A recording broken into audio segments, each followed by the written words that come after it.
Hello everyone, आज के इस सेशन में हम डिस्कस करने जा रहे हैं क्लास 10th बायोलॉजी के चैप्टर लाइफ प्रोसेसेस का एक और amazing topic and that is nutrition in human beings. Previous sessions में हमने बात करी है अमीबा की, ग्रीन प्लांट्स की। उनमें हमने सीखा था कि किस तरीके से होती है न्यूट्रिशन की प्रोसेस। और अब फाइनली बात आती है अपनी बॉडी के बारे में बात करने की, मतलब ये समझने की कि एग्जैक्टली हमारी बॉडी में कैसे होती है न्यूट्रिशन की प्रोसेस। तो यही है आज के हमारे सेशन का टारगेट। होपफुली आप सभी को समझ में आया होगा। तो अब एक काम करते हैं, फटाफट से अपने टारगेट को अचीव करने के लिए आइए हम करते हैं अपने सेशन की शुरुआत। So this is Vibhuti Khare, welcome to definite success Pathshala, एक ऐसा प्लेटफॉर्म जहाँ पर आपको प्रोवाइड करवाई जाती है एकदम क्वालिटी एजुकेशन, एक ऐसा प्लेटफॉर्म जहाँ पर एक चीज़ डेफिनेट है और वो है आप सभी की सक्सेस। तो इसी अच्छी बात से हम शुरू कर लेते हैं आज का हमारा ये सेशन, जहाँ पर हम बात करेंगे, चर्चा करेंगे अपने topic nutrition in human beings के ऊपर। ओके, चलो शुरू करते हैं। अब देखो, ऐसा है कि प्रीवियस सेशंस में हमें ये बात अच्छे से समझ में आ गई थी कि भैया हम जो ह्यूमन बीइंग्स है ना, हमारे अंदर पाया जाता है हेट्रोट्रॉफिक मोड ऑफ न्यूट्रिशन, मतलब एक ऐसा मोड ऑफ न्यूट्रिशन जिसमें कि ऑर्गेनिजम्स अपना खाना अपनी बॉडी में खुद सिंथेसाइज बिल्कुल भी नहीं कर सकते हैं। तो हम भी बेटा वही उसी कैटेगरी में बिलोंग करते हैं। हम भी अपना खाना अपनी बॉडी के अंदर खुद सिंथेसाइज बिल्कुल भी नहीं कर सकते हैं। इसका मतलब ये कि हम दूसरे ऑर्गेनिजम्स के ऊपर डिपेंडेंट होते हैं अपने न्यूट्रिशन के लिए। जैसे कि हम प्लांट्स पर डिपेंड करते हैं, हम एनिमल्स पर डिपेंड करते हैं। जैसे हम प्लांट बेस्ड प्रोडक्ट्स खाते हैं, हम एनिमल बेस्ड प्रोडक्ट्स खाते हैं अपने बॉडी में न्यूट्रिएंट्स की रिक्वायरमेंट को फुलफिल करने के लिए, है ना। उसके अलावा हम ये भी पढ़ चुके हैं कि ह्यूमन बीइंग्स में होता है होलोजोइक टाइप ऑफ न्यूट्रिशन। ये होलोजोइक टाइप ऑफ न्यूट्रिशन बेटा एक टाइप ही है हेट्रोट्रॉफिक मोड ऑफ न्यूट्रिशन का। इस होलोजोइक टाइप ऑफ न्यूट्रिशन में होता क्या है कि ऑर्गेनिज्म फूड को अपनी बॉडी के अंदर लेता है और बॉडी के अंदर क्या करता है, उस फूड का डाइजेशन। तो हम ह्यूमन बीइंग्स भी बेटा वही करते हैं, हम खाने को अपने शरीर के अंदर लेते हैं और बॉडी के अंदर क्या होता है, उस खाने का डाइजेशन होता है। मतलब बॉडी के अंदर होती है डाइजेशन की प्रक्रिया, राइट। तो ये दोनों पॉइंट मुझे लगता है कि अब आपको एकदम अच्छे से समझ में आ गए होंगे। उसके अलावा जहाँ तक मुझे याद आ रहा है कि मैंने आपको पिछले सेशन में ये भी बता दिया था कि हम जो खाना खाते हैं उसमें मेजर कंपोनेंट्स क्या क्या होते हैं, जैसे कि carbs, proteins, fats, vitamins, minerals, water, roughage वगैरह, है ना। अब ये जितनी भी बातें अभी मैंने आपसे करी ना बेटा, यही सारी बातें यहाँ पर लिखी हुई हैं। फाइन। अच्छा, एक चीज़ और, ये होलोजोइक टाइप ऑफ न्यूट्रिशन से मुझे एक चीज़ याद आई है कि जब हम पिछले सेशन में न्यूट्रिशन इन अमीबा टॉपिक पर बात कर रहे थे तो मैंने आपको बताया था कि बेटा अमीबा और हम इंसानों में कॉमन पॉइंट होता है क्या, कि हम दोनों में पाया जाता है होलोजोइक टाइप ऑफ न्यूट्रिशन। उसके अलावा मैंने आपको ये भी बताया था कि होलोजोइक टाइप ऑफ न्यूट्रिशन की 5 स्टेप्स होती हैं। आई होप अभी तक आपको वो 5 स्टेप्स याद हो गई होंगी। Ingestion, digestion, absorption, assimilation and then egestion. ये 5 स्टेप्स में क्या होता है ये मैंने आपको पिछले लेक्चर में बता दिया था। तो जिस बच्चे ने पिछला लेक्चर नहीं लगाया बेटा, फटाफट से जाकर के लगा लो और फिर यहाँ पर आप इस सेशन से या फिर आगे आप कंटिन्यू कर सकते हो, ताकि आपको कहानी बेहतर तरीके से समझ में आ जाए, ठीक है। तो होलोजोइक टाइप ऑफ न्यूट्रिशन की ये 5 बेसिक स्टेप्स होती हैं जो अमीबा की बॉडी में होती है और डेफिनेटली हमारी बॉडी में भी होंगी। तो ये 5 भारी भरकम सी स्टेप्स होनी है हमारी बॉडी में, ingestion, digestion, absorption, assimilation, egestion. तो ऑब्वियसली इन 5 स्टेप्स के लिए हमारी बॉडी में कोई एक सिस्टम होना चाहिए ना, और होता है, जिसे हम बोलते हैं अपना डाइजेस्टिव सिस्टम। तो ये जो 5 स्टेप्स है ना, ingestion, digestion, absorption, assimilation, egestion, ये हमारी बॉडी में कैसे होनी है वो तो पढ़ना बाद की बात है। सबसे पहले तो जो हमारी बॉडी का डाइजेस्टिव सिस्टम है ना, हमारे लिए वो पढ़ना ज़रूरी है। तो आज के सेशन में हम क्या करेंगे, सबसे पहले अपनी बॉडी का डाइजेस्टिव सिस्टम पढ़ेंगे और उसके बाद में हमारे अपकमिंग सेशंस में हम क्या करेंगे, उन 5 प्रोसेसेस के ऊपर बात करेंगे, उन 5 स्टेप्स के ऊपर हम बात करेंगे। क्लियर हुआ? चल, तो अब हम बात करते हैं अपने बॉडी के डाइजेस्टिव सिस्टम की। न्यू कलर, ओके, यहाँ देखो, डाइजेस्टिव सिस्टम। हमारे बेटा डाइजेस्टिव सिस्टम के ना दो कंपोनेंट्स होते हैं। पहला कंपोनेंट एलिमेंट्री कैनाल, जिसको हम प्यार से गट भी बोलते हैं और जीआईटी भी बोलते हैं। जीआईटी का मतलब क्या है? Gastro intestinal tract. ठीक है, तो ये होगा एक कंपोनेंट। और दूसरा कंपोनेंट होता है हमारे सिस्टम का डाइजेस्टिव ग्लैंड्स। Digestive glands. आप बोलोगे कि मैम हमने तो अभी तक थोड़ा बहुत एलिमेंट्री कैनाल के बारे में ही मतलब सुना है और थोड़ा बहुत पढ़ा भी होगा शायद कहीं, है ना, तो मैम ये तो फिर भी चलो समझ में आता है, लेकिन ये इनकी क्या ज़रूरत है बॉडी में? अरे बेटा बहुत ज़रूरत है, क्योंकि इन डाइजेस्टिव ग्लैंड्स से ही हमको मिलते हैं एंजाइम्स, प्रोटीन्स को डाइजेस्ट करने वाले, फैट्स को डाइजेस्ट करने वाले, कार्ब्स को डाइजेस्ट करने वाले सारे एंजाइम्स बेटा हमको इन डाइजेस्टिव ग्लैंड्स से ही तो मिलते हैं। तो अगर ये ना हो ना तो हमको ये भी नहीं मिलेंगे, और अगर ये ना होंगे तो फिर सोच लो बेटा डाइजेशन नहीं होने वाला। और अगर वो नहीं होगा तो फिर जो आगे की जो स्टेप्स है ना, ये वाली, ये अब्जॉर्प्शन, एसिमिलेशन, इजेशन, कुछ ना हो पाएगा। समझे? तो इनको अंडर एस्टिमेट मत करना, एंजाइम्स को, डाइजेस्टिव ग्लैंड्स को, ये भी बहुत ज़रूरी होते हैं। और इतने ज़रूरी हैं ये कि हम इनके लिए एक अलग से सेशन जो है वो डेडिकेट करते हैं। मतलब अगला जो सेशन होगा ना उसमें हम बात करेंगे अपने डाइजेस्टिव ग्लैंड्स के ऊपर। आप बोलोगे कि मैम आज नहीं पढ़ेंगे। आज हम बात करेंगे एलिमेंट्री कैनाल के ऊपर। बेटा ये बहुत लंबी होती है यार, ये बहुत लंबी होती है, इतनी लंबी कि इसको अलग से हम आज के सेशन में निपटाएंगे और फिर इसके बाद में अगले सेशन में, नेक्स्ट लेक्चर में इनके बारे में बात कर लेंगे। ठीक है, चल हम बात करते हैं अपनी एलिमेंट्री कैनाल के ऊपर। नेक्स्ट पेज पर हम आ जाते हैं। एलिमेंट्री कैनाल, क्या बोल सकते हैं इसको? गट, जीयूटी गट, या जीआईटी भी बोल सकते हैं इसको, गैस्ट्रो इंटेस्टाइनल ट्रैक्ट। ये एक्चुअली बेटा कुछ नहीं, एक बहुत ही लंबी सी मस्कुलर ट्यूब होती है। It is a long muscular tube, long muscular tube of varying diameter. इसका क्या मतलब हुआ?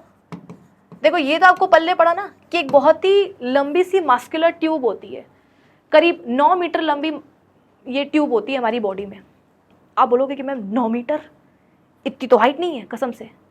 तो बेटा बॉडी में ना ये काफ़ी कॉइल्ड होती है, ऐसे करके पाई जाती है, हाईली कॉइल्ड होती है हमारी बॉडी में, तो इसीलिए इतनी लंबी भी बन जाती है।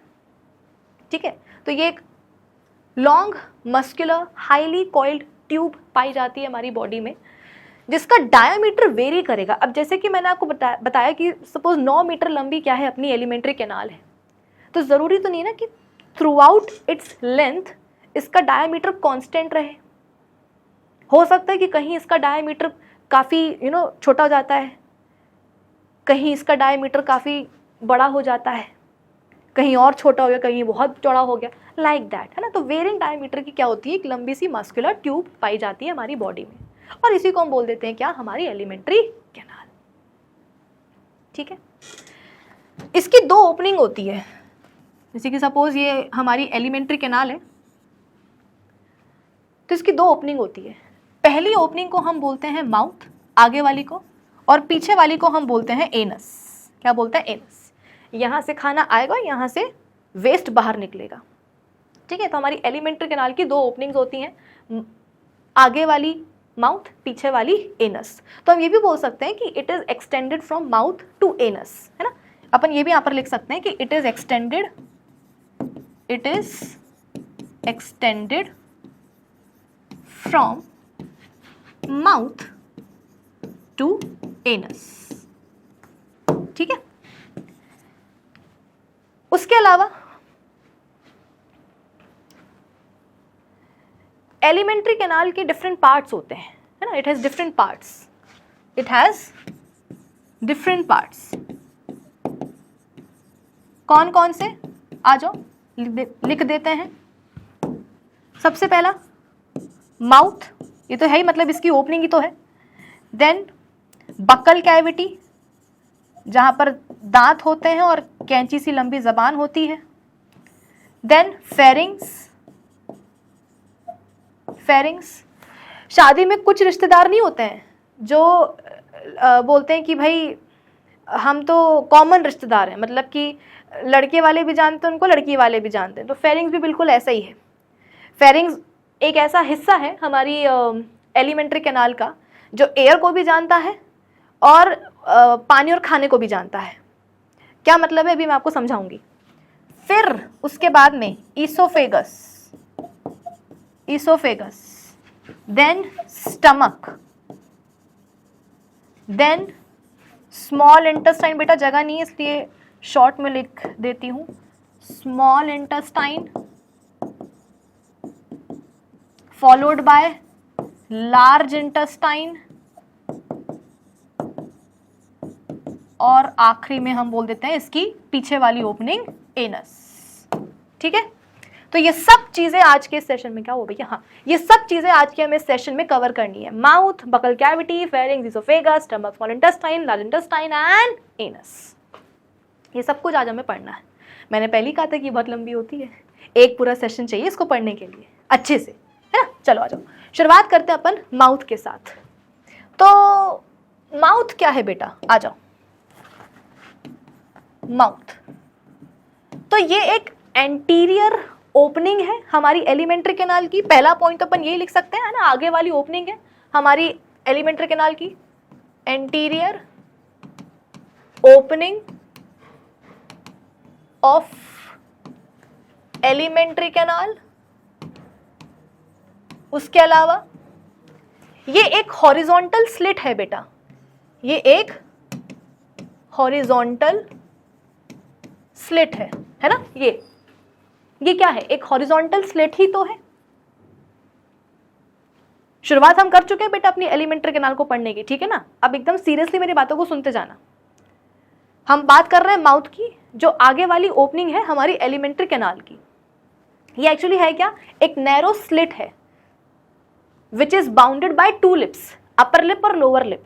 ये जो आपको दिख रही है ओपनिंग, ये ओपनिंग ही क्या है बेटा, इसको अपन माउथ ही बोलते हैं। हमको लगता है कि अंदर जो है ना, जहां पर हमारे दांत है, टंग है, वो है माउथ। नहीं, वो तो बकल कैविटी है, that is buccal cavity.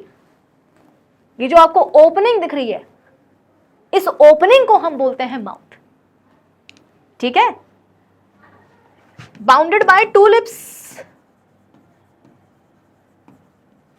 To lips, upper lip and lower lip, जहां पर हम क्या करते हैं, लिपस्टिक लगाते हैं, मैंने भी लगाई है। Okay, space behind mouth is known as buccal cavity. Space behind mouth is known as buccal cavity. Mouth के पीछे जो आपको पूरी स्पेस दिखती है, समझ में आती है, जो आप फील कर सकते हो, उस स्पेस को हम क्या बोलते हैं, बकल कैविटी बोलते हैं। बाकी ये जो आपको छेद दिख रहा है, जो आपको, हाँ छेद ही बोलेंगे, है ना, गड्ढा नहीं बोलेंगे, जो आपको छेद दिख रहा है, इस छेद को हम बोलेंगे क्या, इस नैरो हॉरिजॉन्टल स्लिट को हम क्या बोलेंगे, माउथ बोलेंगे। ये एंटीरियर ओपनिंग होती है हमारी एलिमेंट्री कैनाल की, ठीक है। अच्छा, इसका काम क्या होता है, इसका काम होता है कि भाई खाना जो है ना, हम इसी माउथ से अपनी बॉडी के अंदर लेते हैं। So food is taken inside the body, is taken inside the body through mouth. Mouth के ही थ्रू, इस ओपनिंग के ही थ्रू क्या होता है बेटा, खाने को हम अपनी बॉडी के अंदर लेते हैं, ठीक है। तो ये इसका मेन फंक्शन हो गया। बाकी फिर जो हमारा मुंह चलता है वो अलग बात है लेकिन मेन काम इसका क्या है, खाने को बॉडी के अंदर लेने का। इतना समझ में आ गया। चलो अब नेक्स्ट हम बात करते हैं बेटा किसकी, बकल कैविटी की, also known as oral cavity. Buccal cavity also known as oral cavity. अब यहां पर एक छोटा सा पॉइंट मैं आपको बताना चाहती हूं। एक्चुअली 10th के लेवल पर आपको यही सिखाया जाता है कि buccal cavity is also known as oral cavity, पर ये सच नहीं है, ये सच नहीं है। साइड में बता रही हूं, साइड का मतलब क्या है? ये चीज आपसे बोर्ड एग्जाम में नहीं पूछी जाएगी। देखो जो भी चीज मैं साइड में लिखती हूँ ना, मतलब ये कि वो चीज आपसे बोर्ड एग्जाम में नहीं पूछी जाएगी, वो सिर्फ थोड़ी एक्स्ट्रा नॉलेज के लिए मैं आपको बता देती हूँ। बक्कल कैविटी की बेटा, बक्कल कैविटी की आप बोल सकते हो कि मतलब जो अपनी बक्कल कैविटी है वो एक्चुअली 2 पार्ट्स में डिवाइडेड होती है। बक्कल कैविटी 2 पार्ट्स में डिवाइडेड होती है। एक को अपन बोलते हैं वेस्टिब्यूल और दूसरे को अपन बोलते हैं ओरल कैविटी। एक्स्ट्रा पार्ट है, बोर्ड एग्जाम में कोई नहीं पूछेगा, ठीक है? ये एक्स्ट्रा नॉलेज के लिए बता रही हूं मैं आपको। ईके मतलब एक्स्ट्रा नॉलेज कि बक्कल कैविटी खुद ही 2 पार्ट्स में डिवाइडेड होती है, वेस्टिब्यूल एंड ओरल कैविटी। अब ये वेस्टिब्यूल क्या होता है? मेरी बात सुनो, अपने दांत को ऐसे बंद करो, नीचे के दांत और ऊपर के दांत को आप ऐसे बंद कर लो, ठीक है? और फिर अपनी उंगली लो और उंगली अंदर रख करके आप एक स्पेस को फील करोगे। अपने दांत को ऐसे बंद करो और अपने माउथ के थ्रू अपनी उंगली को अंदर डालो, ठीक है? और ऐसे मूव करो, ऐसे ऐसे मतलब अंदर डाल के ना, अंदर डाल के ऐसे मूव करो। मैं नहीं कर सकती हूँ, वो अच्छा नहीं लगेगा देखने में, ठीक है? आप अपने लेवल पर घर में बैठे हो ना तो कर सकते हो। अपने दांत को अंदर करो, दांत को अंदर नहीं करो, दांत को बीच लो ऐसे, ठीक है? और फिर अपनी फिंगर को अंदर लेकर के ऐसे ऐसे ऐसे ऐसे मूव करो, तो आप एक स्पेस फील करोगे जो आपके चीक्स और दांत के बीच में होगी। या वो भी छोड़ो, तुम बेटा उस स्पेस को डेली क्या करते हो, फील करते हो, पर तुमको उस बारे में पता नहीं होता। कब? जब तुम सुबह शाम ब्रश करते हो ना, तो ब्रश करते टाइम तुम क्या करते हो? अपने दांतों को ऐसे बंद करते हो और ब्रश को ऐसे ऐसे कर चलाते हो। तो हमारा ब्रश जिस स्पेस में मूव करता है बिटवीन चीक्स एंड टीथ, दांतों और चीक्स के बीच में जो स्पेस होती है जहां पर हमारा ब्रश चलता है, उस स्पेस को हम बोलते हैं वेस्टिब्यूल, ठीक है? So it is space between cheeks and teeth, उसको हम बोलते हैं वेस्टिब्यूल। और फिर दांतों के फिर पीछे जो पूरी स्पेस है उसे हम बोलते हैं oral cavity. So space behind teeth, behind teeth, दांतों के पीछे जो फिर पूरी जो खाली जगह है उसको हम बोलते हैं ओरल कैविटी, जहां पर हमारी टंग वगैरह होती है ना, वहां पे।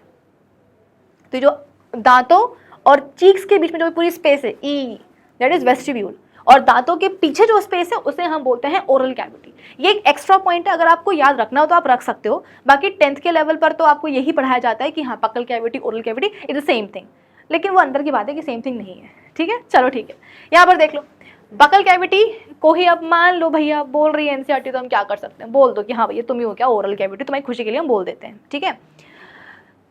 तो ये क्या है? ये है स्पेस,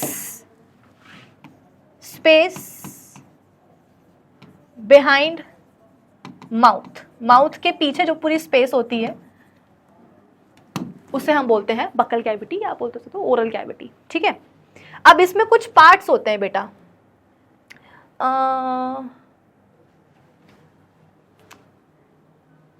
4 पार्ट्स बोल लो इसके, ठीक है? बक्कल कैविटी या ओरल कैविटी हैज 4 पार्ट्स। ये एक काम करो, 3 लिख लो, 3 पार्ट्स।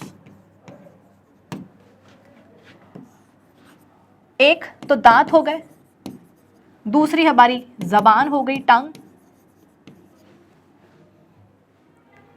और तीसरा पार्ट आप बोल सकते हो पैलेट, ठीक है? पैलेट, पैलेट के बारे में एनसीईआरटी में जिक्र नहीं है, लेकिन फिर भी मैं इसे पढ़ाना चाहती हूँ, क्योंकि ये जो पैलेट है ना बेटा, ये एक तरह का आप बोल सकते हो कि सेपरेशन बाउंड्री है, तो इसको पढ़ाना ज़रूरी है। तो बक्कल कैविटी या ओरल कैविटी क्या है? माउथ के पीछे जो पूरी स्पेस होती है, खाली जगह जो होती है, उसको हम बोलते हैं बक्कल कैविटी। इसके 3 पार्ट्स हमें पढ़ने हैं, टीथ, टंग एंड पैलेट। सबसे पहले हम बात कर लेते हैं, आ जाओ किसकी, अपने टीथ की, ठीक है? तो टीथ बेटा, सबसे पहले तो ये कि हमारे पास जो ना हेटेरोडोंट होते हैं, हेटेरोडोंट। देखो हेटेरो का मतलब क्या होता है? डिफरेंट। तो हमारे पास 4 अलग अलग तरह के दांत होते हैं, हमारे जो टीथ होते हैं ना बेटा वो कैसे होते हैं, हेटेरोडोंट टाइप के होते हैं टीथ, 4 अलग अलग तरह के होते हैं।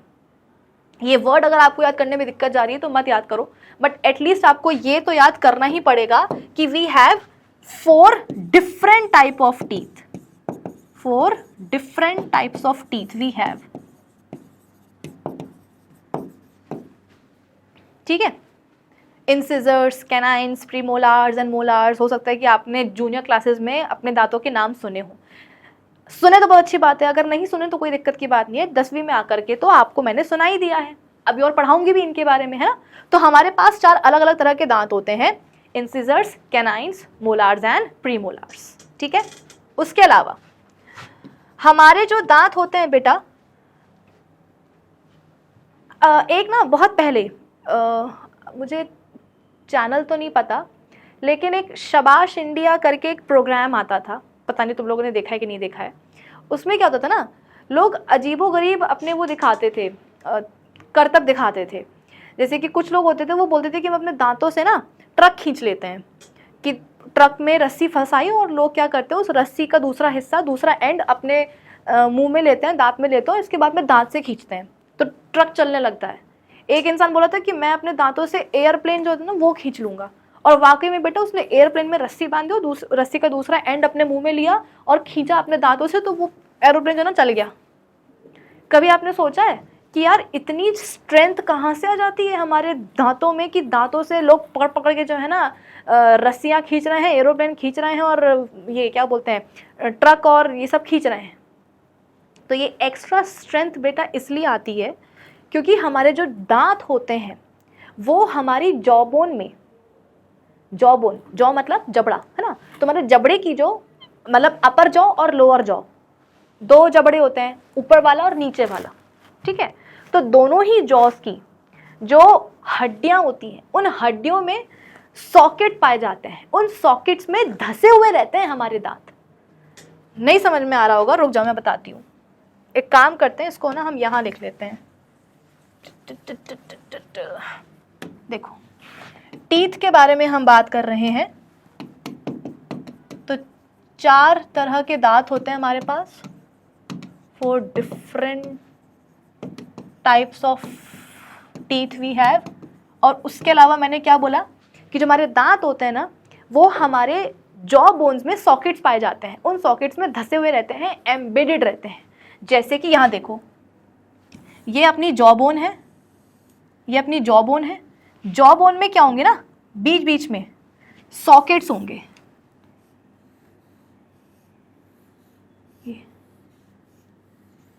सपोज ये अपनी जॉ बोन है पूरी, मतलब जबड़े की हड्डी है, और उस जबड़े की हड्डी में, उस जॉ बोन में हमारे दांत धसे हुए रहते हैं। कहाँ देखो, ये दिख रहा है आपको सॉकेट्स, ये जॉ बोन है, जबड़े की हड्डी है, और इसमें आपको ये सॉकेट्स दिख रहे होंगे, और इन्हीं सॉकेट्स में हमारे दांत धसे हुए रहते हैं। अब मैं आपको एक दांत बना के बताती हूँ, लाइक दिस, ये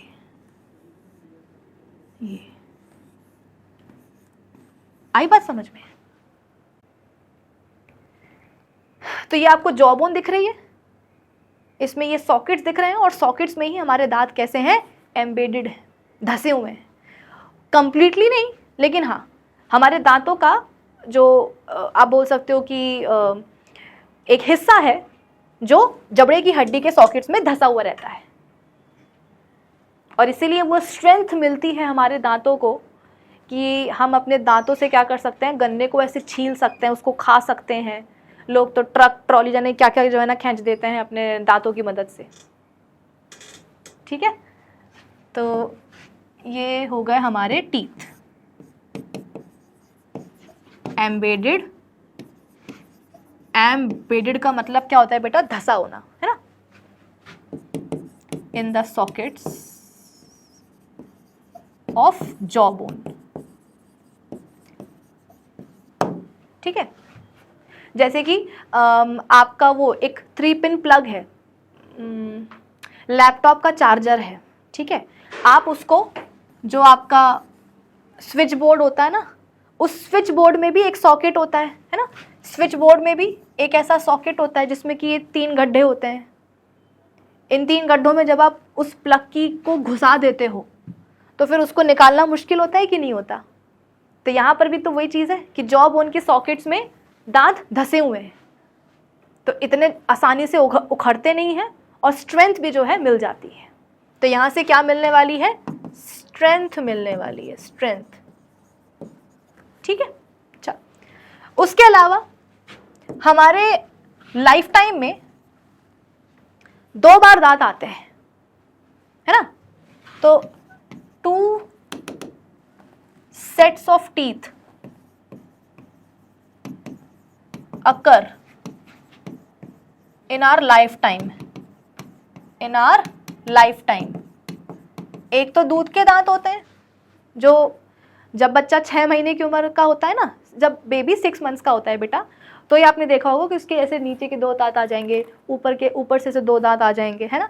तो 6 महीने की उम्र से बच्चे के दूध के दांत, मिल्क टीथ जिनको हम बोलते हैं, या टेम्परेरी या प्राइमरी सेट ऑफ टीथ भी उनको हम बोल सकते हैं, वो आने शुरू हो जाते हैं। और लगभग 2 से 3 साल तक का जब बच्चा होता है तो वो जितने भी उसके दूध के दांत हैं, जो प्राइमरी सेट है टीथ का, वो पूरा कंप्लीट हो जाता है। और वो जो बेटा दूध के दांत होते हैं ना, उनका नंबर कितना होता है? 20। आप बोलोगे कि मैम हमने तो मूवीज में डायलॉग सुना है कि एक मारेंगे तुम्हें 32 ही हिल जाएगी, मतलब कि we have 32 number of teeth. वो तो बेटा एडल्ट में होता है। बच्चा तो बेटा अभी 6 महीने का है ना, 6 महीने के बच्चे की, मतलब जब बच्चा 6 महीने की उम्र का है ना, तब से उसके दांत आना शुरू हो जाते हैं। बच्चा 2 से 3 साल का ही अभी हुआ है, तो कहाँ 2 से 3 साल के बच्चे के मुंह में बेटा 32 दांत देना घुसाओगे? बहुत छोटा है अभी बच्चा। तो 20 नंबर होता है मिल्क टीथ का। ठीक है, तो 2 sets of teeth occur in life time. एक होता है प्राइमरी सेट ऑफ टीथ, जिसको कि आप टेम्परेरी भी बोल सकते हो। टेम्परेरी क्यों बोल रहे हैं बेटा? झड़ जाते हैं ना दूध के दांत, तो इसलिए टेम्परेरी बोल रहे हैं। या इनको आप मिल्क टीथ भी बोल सकते हो। ये नंबर में कितने होते हैं? 20 होते हैं। ठीक है, 6 मंथ्स की एज से आना शुरू हो जाते हैं और 2 से 3 साल की उम्र में ये आना कंप्लीट हो जाते हैं। ठीक है, यानी कि जब बच्चा 3 साल का होगा तो तब तक उसके पूरे के पूरे दांत आ जाएंगे। ठीक है, मतलब दूध के दांत। और फिर उसके बाद में जब बच्चा 5 साल का होता है, 5-6 साल का होता है, तो उसके दांत, वही दूध के दांत झड़ना शुरू हो जाते हैं, है ना। तो शेडिंग आप बोल सकते हो कि दूध के दांतों की शुरू हो जाती है 5 से 6 साल की उम्र में। 6 महीने की उम्र से आना शुरू हो जाएंगे, 2-3 साल तक पूरे आ जाएंगे। और जब बच्चा फिर 5 से 6 साल की उम्र का होता है तो फिर उसके दूध के दांत झड़ना शुरू हो जाते हैं। अब दूध के दांत बेटा झड़ रहे हैं तो क्या होगा? Obviously second set of teeth आएगा, जिसे हम बोलते हैं सेकेंडरी सेट ऑफ टीथ या परमानेंट सेट ऑफ टीथ। और ये कितने होते हैं नंबर में? 32 होते हैं, 32 इन नंबर। ठीक है, वही 5 से 6 साल की उम्र में ये परमानेंट दांत जो है वो आना शुरू हो जाते हैं। 5 से 6 साल की उम्र में ये परमानेंट दांत आना शुरू हो जाते हैं। और आप बोल सकते हो कि 13 साल की उम्र तक, 13 साल की उम्र तक बेटा 32 में से 28 दांत आ जाते हैं।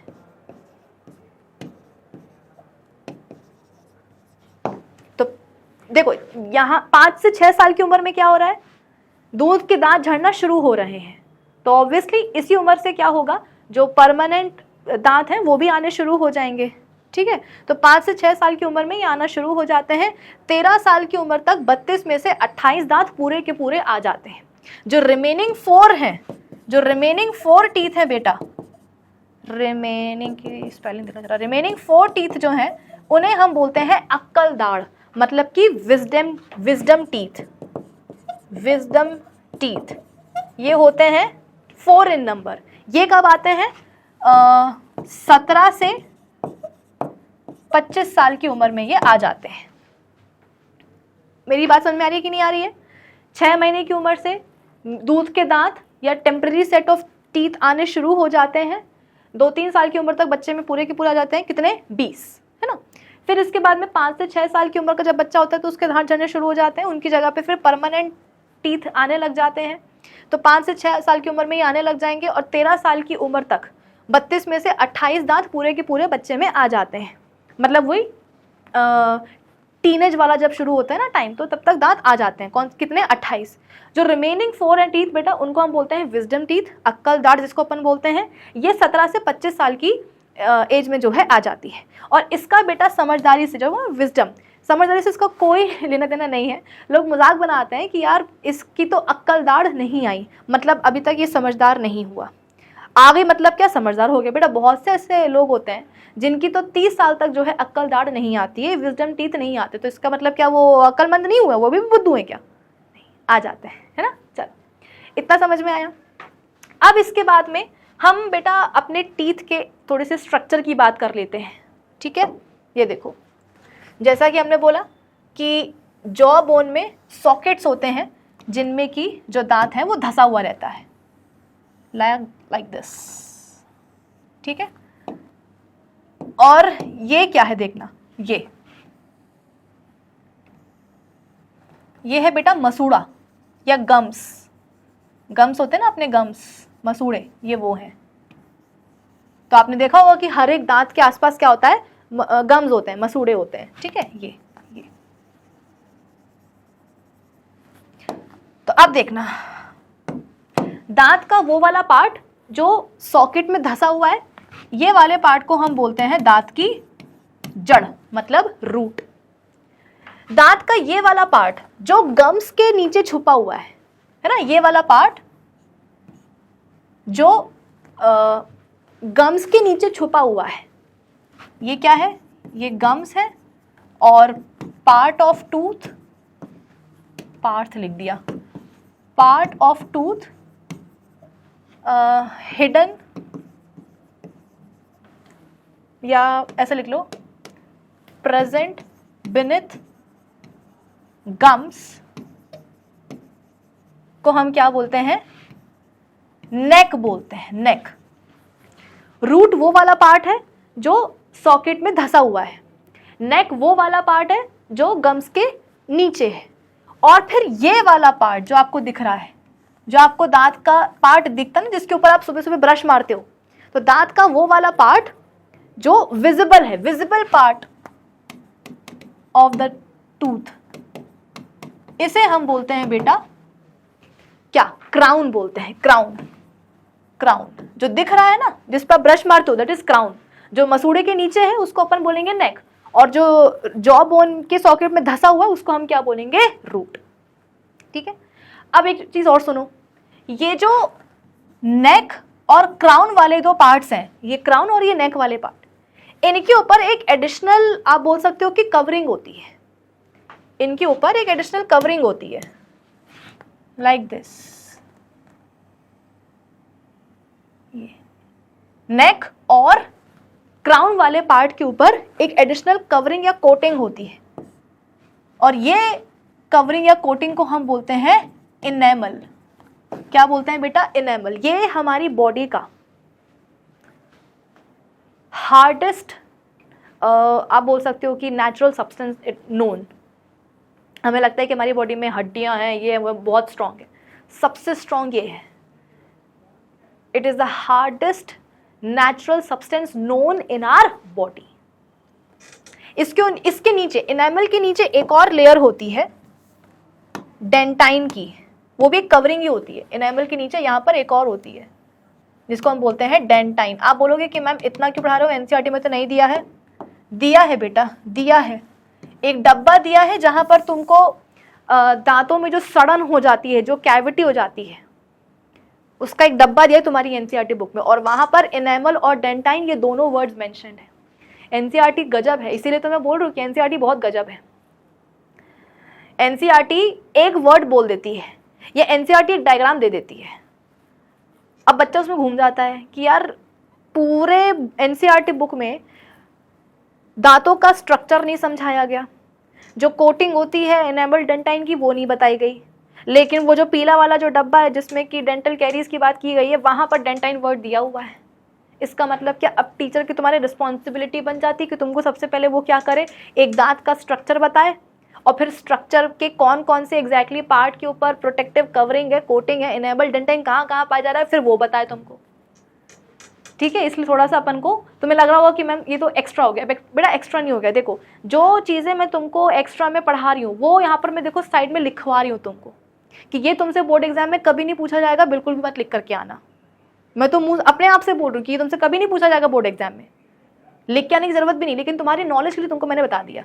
बाकी जो चीज़ें बेटा तुम्हारी वो सिलेबस की ही है, ठीक है, क्योंकि जब आंसर्स लिखने की बारी आती है ना, तो आंसर्स लिखने के टाइम पे क्या होता है कि बच्चों के पास होता है कि मैम क्या लिखें, सिर्फ एनसीईआरटी पढ़ के गए थे। हाँ ठीक है, पेपर एनसीईआरटी से ही सेट होता है, लेकिन 4 नंबर का सवाल है, तो एनसीईआरटी की 2 लाइन लिख करके आ जाएंगे क्या? पूरे नंबर तो नहीं मिलेंगे, तो लिखना पड़ेगा, और लिखने के लिए तुम्हें पढ़ना पड़ेगा ज़्यादा। कितना ज़्यादा वो मुझ पे छोड़ दो, ठीक है। तो ये तुम्हें समझ में आ गया कि हमारे पास 4 अलग अलग टाइप के दांत होते हैं। लाइफ टाइम में 2 सेट आते हैं दांतों के, एक होता है प्राइमरी सेट या टेम्परेरी सेट या मिल्क टीथ भी उनको हम बोलते हैं, दूसरा होता है परमानेंट या सेकेंडरी सेट, ठीक है। फिर उसके बाद में हमारे जो दांत होते हैं वो जॉ बोन्स की सॉकेट में आप बोल सकते हो कि एम्बेडेड रहते हैं। स्ट्रक्चर जो है पूरा मैंने आपको एक दांत का अपना बता दिया है, ठीक है। अब क्या बचा, अब फंक्शंस देख लेते हैं। नहीं अच्छा सुनो, पहले हम देखते हैं डेंटल फॉर्मूला, ठीक है। डेंटल फॉर्मूले में मतलब आपको ये समझ में आता है कि जैसे मैंने आपको बताया कि हमारे पास 4 अलग अलग तरह के दांत होते हैं, इंसिजर्स, कैनाइन, प्रीमोलार्स एंड मोलार्स, है ना। तो एग्जैक्टली कितने इंसिजर्स, कितने कैनाइन, कितने प्रीमोलार्स, कितने मोलार्स और एग्जैक्टली कहाँ कहाँ, ये सब कुछ आपको पता चलता है डेंटल फॉर्मूला के थ्रू। तो यहाँ देखो, ये आपको एक, मैं आपको अपर जॉ बना के दिखा रही हूँ कुछ इस तरीके से, ठीक है। ये हो गया अपर जॉ। अब अपर जॉ में देखो कैसे कैसे दांत पाए जाते हैं, कितने कितने नंबर में, वो मैं आपको बता देती हूँ। सबसे पहले सामने होते हैं 4 इंसिजर्स, ठीक है। ये हो गए आपके 4 इंसिजर्स, ठीक है। फिर ये बेटा अपर जॉ है। अभी मैं नीचे के जबड़े की बात ही नहीं कर रही हूँ, मैं अपर जॉ की बात कर रही हूँ, ठीक है ना। तो ऊपर वाले जबड़े में आगे के सामने जो 4 दांत होते हैं उनको हम बोलते हैं इंसिजर्स। इनके आप देख सकते हो कि जो एजेस हैं वो कैसे फ्लैट हैं एकदम, ठीक है। फिर इसके बाद में साइड में यहाँ पर 2 होते हैं कैनाइन्स। इनके आप देख सकते हो कि जो एंड्स हैं वो काफ़ी पॉइंटेड हैं।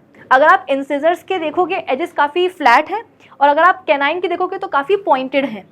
अब इतने पॉइंटेड बेटा इंसानों में नहीं होते हैं, वो बस तुम्हें थोड़ा सा समझाने के लिए, याद करवाने के लिए कि हाँ इंसिजर्स के जो एंड्स होते हैं वो थोड़े से पॉइंटेड होते हैं, इसलिए यहाँ पर मैंने ऐसे बनाए हैं, ठीक है।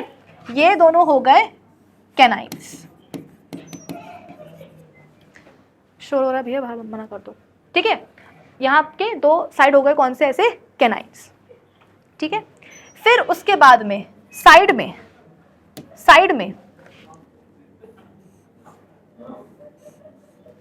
ये 2 हो गए इधर पे प्रीमोलार्स, और यहां पर भी प्रीमोलार्स, ठीक है। फिर उसके बाद में और साइड में जाएंगे तो फिर आपको यहां पर, मैं यहाँ पे लिख देती हूं, दीज आर प्रीमोलार्स, ठीक है।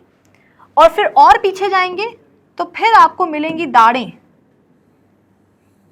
जिनको हम बोलते हैं मोलार्स।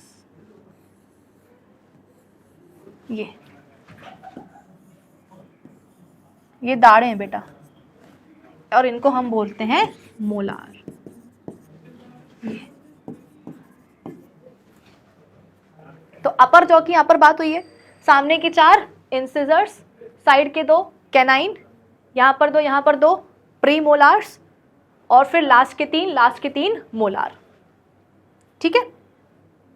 ये जो आखिरी के जो मैंने मोलार बनाए हैं, या ये भी छोड़ो, सेम ऐसे ही बेटा नीचे के जबड़े का भी होता है ना। ये मत समझना कि मैम ऊपर का अलग होता है नीचे का अलग होता है, नहीं, ऊपर और नीचे दोनों का सेम होता है। नीचे के जबड़े में भी सामने के 4 क्या होंगे, इंसिजर्स ही होंगे, सामने के 4 इंसिजर्स ही होंगे, फिर 2 आजू बाजू कैनाइन होंगे, फिर साइड में 2 प्रीमोलार्स होंगे, और फिर रिमेनिंग 3 क्या होंगे, दोनों साइड पर मोलार होंगे, दाढ़ें, है ना, दाढ़ें, लाइक दिस, ठीक है। ये जो आखिरी के बेटा ये है ना, ये जो लास्ट मोलार है, 1 2 3 और ये 4, इनको हम बोलते हैं विजडम टीथ, अक्कल दाढ़ें।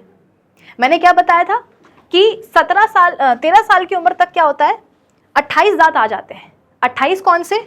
28 ये वाले, ये लास्ट के मोलार को छोड़ करके जितने भी बाकी दांत दिख रहे हैं आपको, ये 4 इंसिजर्स, 8, हाँ मतलब टोटल तो 8 हो गए ना, है ना, ये 8 इंसिजर्स, 4 कैनाइन्स, 1 2 3 4 5 8 प्रीमोलार्स एंड 8 मोलार्स, ये सब आ जाते हैं 13 साल की उम्र तक। लेकिन ये जो आखिरी के 4 जो है ना, ये आखिरी के मोलार टीथ, इन्हें हम बोलते हैं विजडम टीथ। ये आते हैं फिर 17 से 25 साल की उम्र के बीच में, है ना, तो इनको हम बोल देते हैं क्या, विजडम टीथ। अलग कलर से इसलिए बनाया है ताकि आपको ध्यान रहे कि हाँ विजडम टीथ कौन से होते हैं, आखिरी के जो लास्ट मोलार्स है ना वो, ठीक है। ये कुछ इस तरीके, ठीक है। अब देखो इनके फंक्शंस क्या क्या होते हैं। यदि आप इंसिजर्स को देखोगे तो इंसिजर्स के आपको एजेस बहुत ही फ्लैट से लगेंगे, है ना, तो इनका काम होता है कट करना। जैसे कि अगर आपसे किसी ने बोला कि हैव अ बाइट, तो आप एप्पल को कैसे कट करते हो, अपने इंसिजर्स की ही हेल्प से ना, आप ऐसे करके कट करते हो। तो कटिंग का काम किसका होता है, इंसिजर्स का। कैनाइन देखो इनके टिप्स कितने पॉइंटेड हैं। तो जैसे कि अगर आपको एक चिप्स का पैकेट फाड़ना है तो आप कैसे फाड़ते हो, ऐसे करके, अपने कैनाइन्स का इस्तेमाल करके, ठीक है। मोलार्स एंड प्रीमोलार्स का काम क्या होता है, खाने को क्रश करना या ग्राइंड करना, क्रशिंग एंड ग्राइंडिंग का काम होता है मोलार्स एंड प्रीमोलार्स का। कूल, चलो। फिर उसके बाद में एक और होता है बेटा term dental formula. Dental formula का मतलब क्या है, रुको मैं आपको दिखाती हूँ। हाँ, it represents the arrangement of different types of teeth in half of the upper jaw and half of the lower jaw. क्या बोला मैंने, डेंटल फॉर्मूला का मतलब ये है कि डिफरेंट जो टाइप ऑफ टीथ हैं उनका अरेंजमेंट शो किया जाता है, कहाँ, ऊपर वाले जबड़े के आधे हिस्से में और नीचे वाले जबड़े के लोअर हिस्से में। आप खुद ही बताओ मुझे कि नीचे वाला जबड़ा, ये देखो, ये है आपका अपर जॉ, ये है आपका लोअर जॉ। अपर जॉ का ये आधा हिस्सा है, लोअर जॉ का ये आधा हिस्सा है। तो आप मुझे बताओ अपर जॉ के आधे हिस्से में कौन से दांत कितने कितने नंबर में पाए जा रहे हैं, 2 इंसिजर, 1 कैनाइन, 2 प्रीमोलार और 3 मोलार, 2 1 2 3, यानी कि हमारे ऊपर वाले जबड़े के आधे हिस्से में ये सारे दांत होते हैं इस नंबर में। अब आप बताओ कि लोअर जॉ के आधे हिस्से में कितने कितने कौन कौन से दांत होंगे, 2 इंसिजर, 1 कैनाइन, 2 प्रीमोलार्स एंड 3 मोलार। 2 1 2 3 2 1 2 3, ये क्या बन गया आपका डेंटल फॉर्मूला। क्लियर हुआ? चलो अब जरा मैं आपको पिक्चर दिखा देती हूँ, फोटोग्राफ्स, तो आपको अच्छा लगेगा। ये देखो, ये दिख रहा है, ये आपका बेटा ये है जॉ, ये जॉ बोन है, ये आपकी पूरी क्या है, जॉ बोन है, और इसमें आपको ये सॉकेट दिख रहे होंगे, ठीक है, ये सॉकेट्स दिख रहे होंगे। इन सॉकेट्स में क्या है, देखो हमारे दांत धसे हुए हैं, ठीक है। और ये है 4 अलग अलग टाइप ऑफ टीथ। इंसिजर देखो इनके जो एजेस हैं वो कैसे फ्लैट से हैं। कैनाइन देखो ये पॉइंटेड एंड्स हैं इनके। ये प्रीमोलार्स एंड मोलार्स, इनका काम ही होता है क्रश करना खाने को और ग्राइंड करना, ठीक है। चलो, ये बेबी टीथ है जो नंबर में 20 होते हैं। ये जो है हमारे एडल्ट लोगों के दांत दिखाए जा रहे हैं, ओके। चलो ये देखो, ये आपको पूरा जो है ना दांत का स्ट्रक्चर समझाया जा रहा है। ये वाला जो पार्ट है बेटा, ये दांत की रूट है जो सॉकेट में धसी हुई है। नेक के पास जो पार्ट है वो हो गया, सॉरी मतलब गम्स के अंदर, मसूड़ों के अंदर जो छुपा हुआ है उसको अपन ने क्या बोल दिया, नेक बोल दिया। और जो पार्ट विजिबल है उसको अपन ने क्या बोल दिया, क्राउन बोल दिया, ठीक है। ये क्या पूरा बेटा, ये पूरा इनेमल है और ये देखो, ये दिख रहा है आपको, ये वाली कवरिंग, ये वाली, ये पीली वाली, इसको अपन बोलते हैं डेंटाइन। ठीक है, चल अब थोड़ा सा अपन रीड कर लेते हैं। आ जाओ, यहाँ तक अपन ने पूरा पढ़ तो लिया ही है, समझ लिया है, अब अपन रीड कर लेते हैं। ये सब तो हो गया था, चलो अब यहाँ देखो। The human digestive system consists of two components, alimentary canal and digestive glands. The alimentary canal is a long tube with muscular walls, मतलब वही long muscular tube होती है ये, of varying diameter। की diameter क्या होगा, अलग अलग होगा, कितनी लंबी ट्यूब है, 9 मीटर लंबी ट्यूब है। थ्रूआउट इट्स लेंथ, जरूरी तो नहीं है कि जो उसका डायमीटर है वो कांस्टेंट रहे, चेंज भी तो हो सकता है ना, कि कहीं कम, कहीं ज़्यादा, कहीं बहुत कम, कहीं बहुत ज़्यादा, लाइक दैट।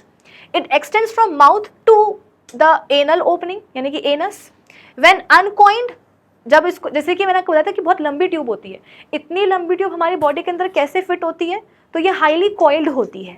तो यहाँ पर बोला गया कि अगर इसको हम अनकॉइल कर दें तो एलिमेंट्री कैनाल जो है नियरली 9 मीटर लंबी हो जाएगी, in which the ducts of several digestive glands open to secrete their respective digestive secretions. होता क्या है, जो डिफरेंट डाइजेस्टिव ग्लैंड्स होते हैं बेटा, वो अपने अपने डक्ट्स के थ्रू अपने सेक्रेशंस को इस एलिमेंट्री कैनाल में ही डाल देते हैं। The alimentary canal consists of several parts: mouth, buccal cavity, pharynx, esophagus, stomach, small intestine, large intestine, and आखिरी में वो anus। ठीक है, माउथ, एलिमेंट्री कैनाल जो है बेटा माउथ से ही शुरू होती है। ये एक हॉरिजॉन्टल एंटीरियर ओपनिंग है, एक स्लिट है। ठीक है, it is bounded by 2 lips, upper lip and lower lip. Mouth के थ्रू ही क्या होता है, हम खाने को अपनी बॉडी के अंदर लेते हैं।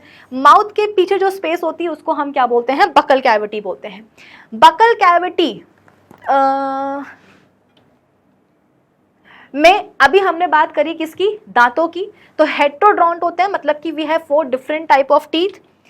Teeth are embedded in the sockets of jawbone. This feature provides extra strength to the teeth. Human beings attain 2 successive sets of teeth in their lifetime.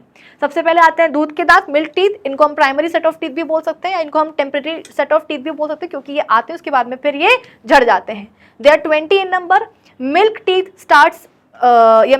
start erupting around the age of 6 months, and a full set of 20 temporary teeth have grown in by the age of 2 to 3. Most children lose their baby teeth between 6 to 12, है ना, मतलब वही 5 से 6 साल की उम्र में झड़ना शुरू हो जाएंगे, और फिर झड़ते बेटा 10-12 साल के वो हो ही जाते हैं।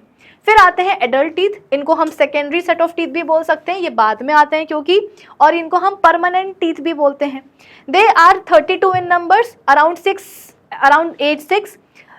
बच्चे का जो जबड़ा होता है वो इतना, जैसे कि मैंने आपको बताया था कि आप बोलोगे कि मैम 32 दांत बच्चे में पहले क्यों नहीं थे, मतलब उसके दूध के दांत 32 क्यों नहीं थे, क्योंकि बेटा वो बच्चा छोटा होता है ना, उसका जबड़ा इतना बड़ा होता ही नहीं है कि वो अपने जबड़े में, अपने जॉ में 32 नंबर ऑफ टीथ को एकोमोडेट कर सके। लेकिन जब वो बच्चा 6 साल की उम्र से ऊपर को जाता है तो उसका जो जबड़ा है बेटा वो इतना बड़ा हो जाता है कि वो परमानेंट सेट ऑफ टीथ को अपने जॉ में जो है एकोमोडेट कर सकता है। There is variability based on the genetics, but most children will have 28 permanent teeth by the age of 13. The remaining teeth जो है, जिसको अपन बोलते हैं 4 wisdom teeth, वो जो है 17 से 25 या 21 साल की उम्र के बीच में आ जाते हैं। ठीक है, dental formula represents the arrangement of different type of teeth in upper in half of the upper jaw and half of the lower jaw. Okay, the part of the tooth जो visible होता है buccal cavity में, जो कि exposed होता है, उसे हम बोलते हैं क्राउन। जो मसूड़े के अंदर दबा हुआ है उसको हम बोलेंगे नेक, और जो धसा हुआ है उसको हम बोलेंगे root. The neck and crown parts have an additional layer of enamel which is the hardest substance of living beings. It is made up of 99% of salts, calcium salts वगैरह। ठीक है, इंसिजर्स के जो एजेस हैं वो काफ़ी sharp होते हैं और कटिंग के पर्पज से उनका इस्तेमाल करा जाता है। कैनाइन के जो एंड्स हैं वो काफ़ी पॉइंटेड होते हैं।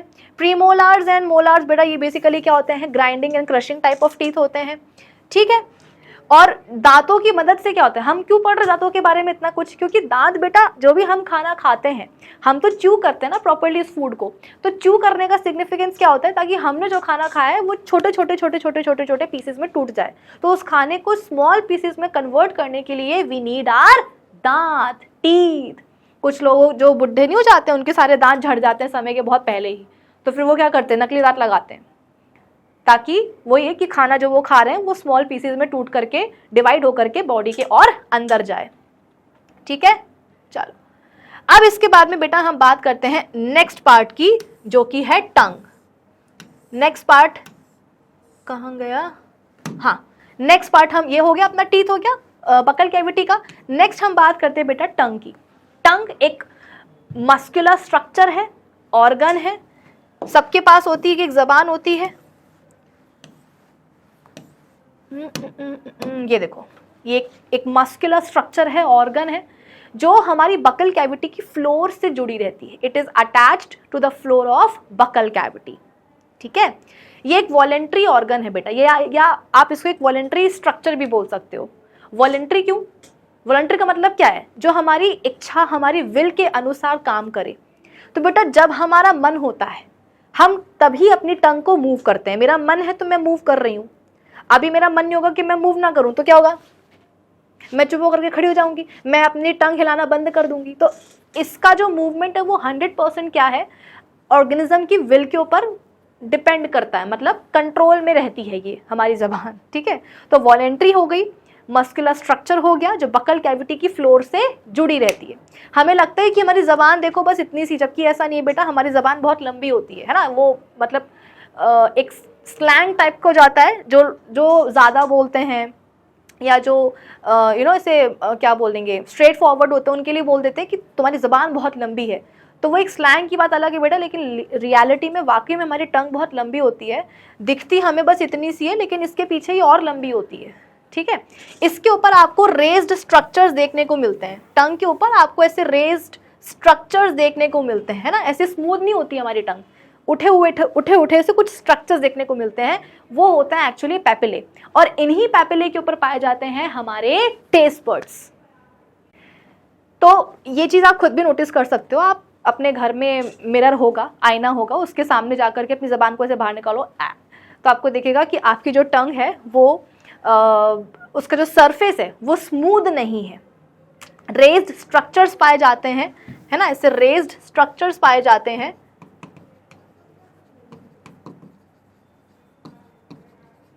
प्रेजेंट ऑन द सरफेस,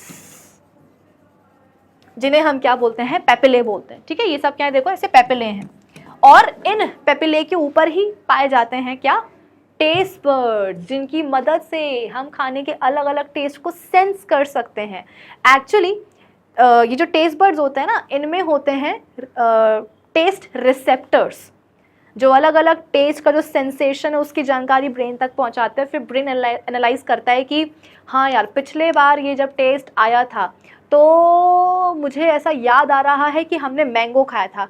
ओहो हो, सेम सेंसेशन आ रहा है, इसका मतलब एक बार फिर से क्या हो रहा है? इंसान मैंगो ही खा रहा है। जैसे कि अगर मैं आपकी आंखों पे पट्टी बांध करके बिठा दूं आपको, और सपोज मैं आपको एक फ्रूट खिलाऊं, मैंगो, ठीक है।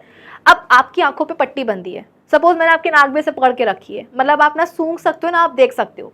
लेकिन जैसे आप मैंगो टेस्ट करोगे आपको तुरंत समझ में आ जाएगा कि यार ये क्या है? मैंगो है। क्यों? क्योंकि जो आपने खाया उसके टेस्ट की जानकारी पहुंची कहाँ? ब्रेन के पास। ब्रेन ने अपने पुराने कच्चे चिट्टे खोले कि यार पिछले बार जब ये सेंसेशन आया था तो इंसान ने जो है मैंगो खाया था। ओहो, डेफिनेटली इस बार क्या हो रहा है? इंसान मैंगो ही खा रहा है। तो तुरंत आपको पता चल जाएगा कि हाँ, हम क्या खा रहे हैं? मैंगो खा रहे हैं। ठीक है, तो टंग एक मस्कुलर स्ट्रक्चर है। ये हमारी बकल कैविटी के फ्लोर से जुड़ी रहती है। ये वॉलेंट्री स्ट्रक्चर है, और इसके सरफेस के ऊपर रेज्ड स्ट्रक्चर्स पाए जाते हैं, जिनको हम पैपिले बोलते हैं। पैपिले के ऊपर ये क्या होते हैं? टेस्ट बड्स पाए जाते हैं।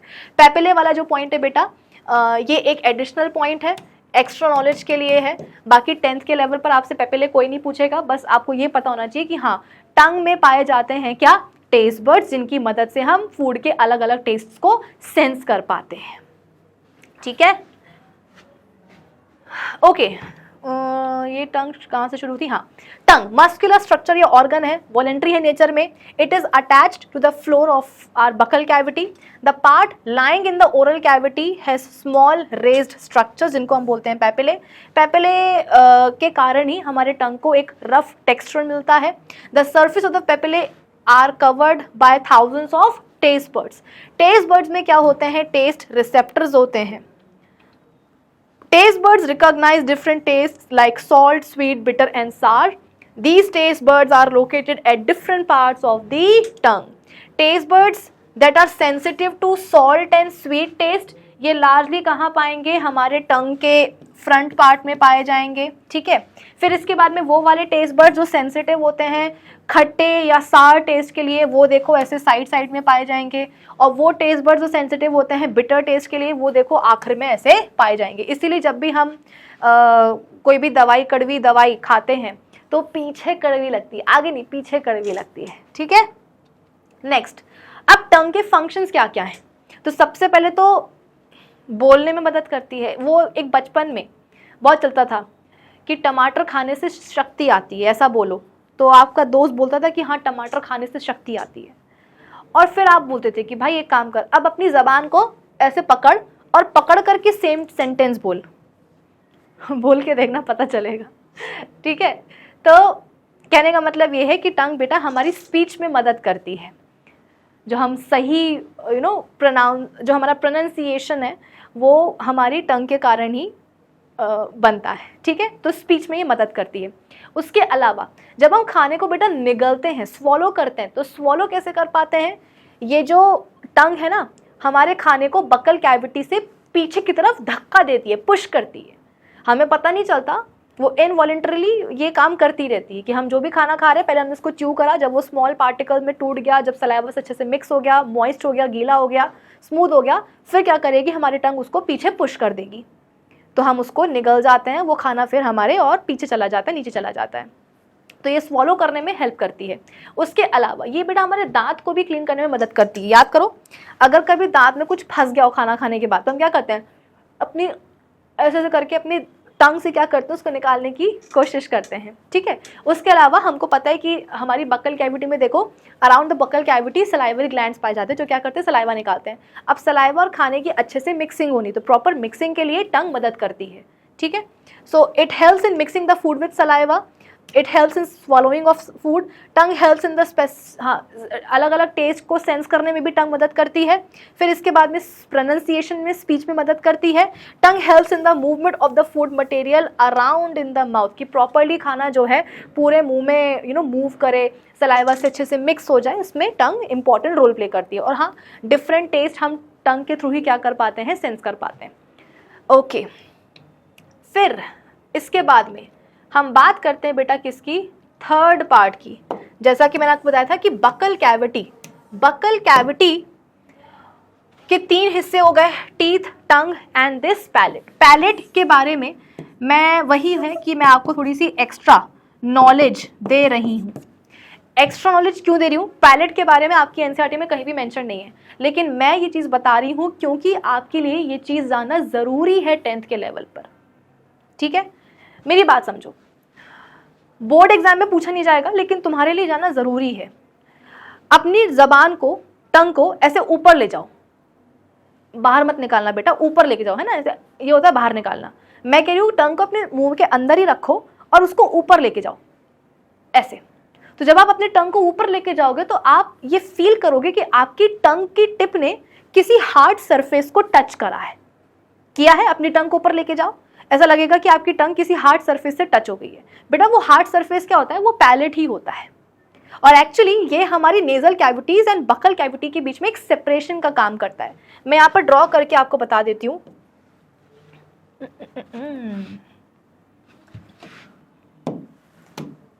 देखो,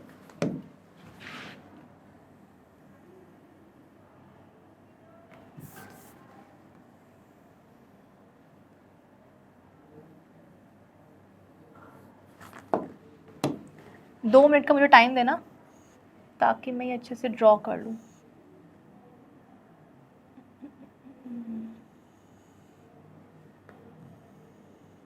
ठीक है, देखो अब यहाँ देखो बेटा, ये जो आपको ओपनिंग दिख रही है, दिस ओपनिंग इज माउथ, ठीक। माउथ के पीछे यहां पर क्या होंगे, देखो यहां पर ना आपके दांत होंगे, यहां पर आपके दांत होंगे, यहाँ पर दांत होंगे। ये मैं आपको साइड व्यू दिखा रही हूँ बेटा, ठीक है। तो ये दांत हो गए आपके।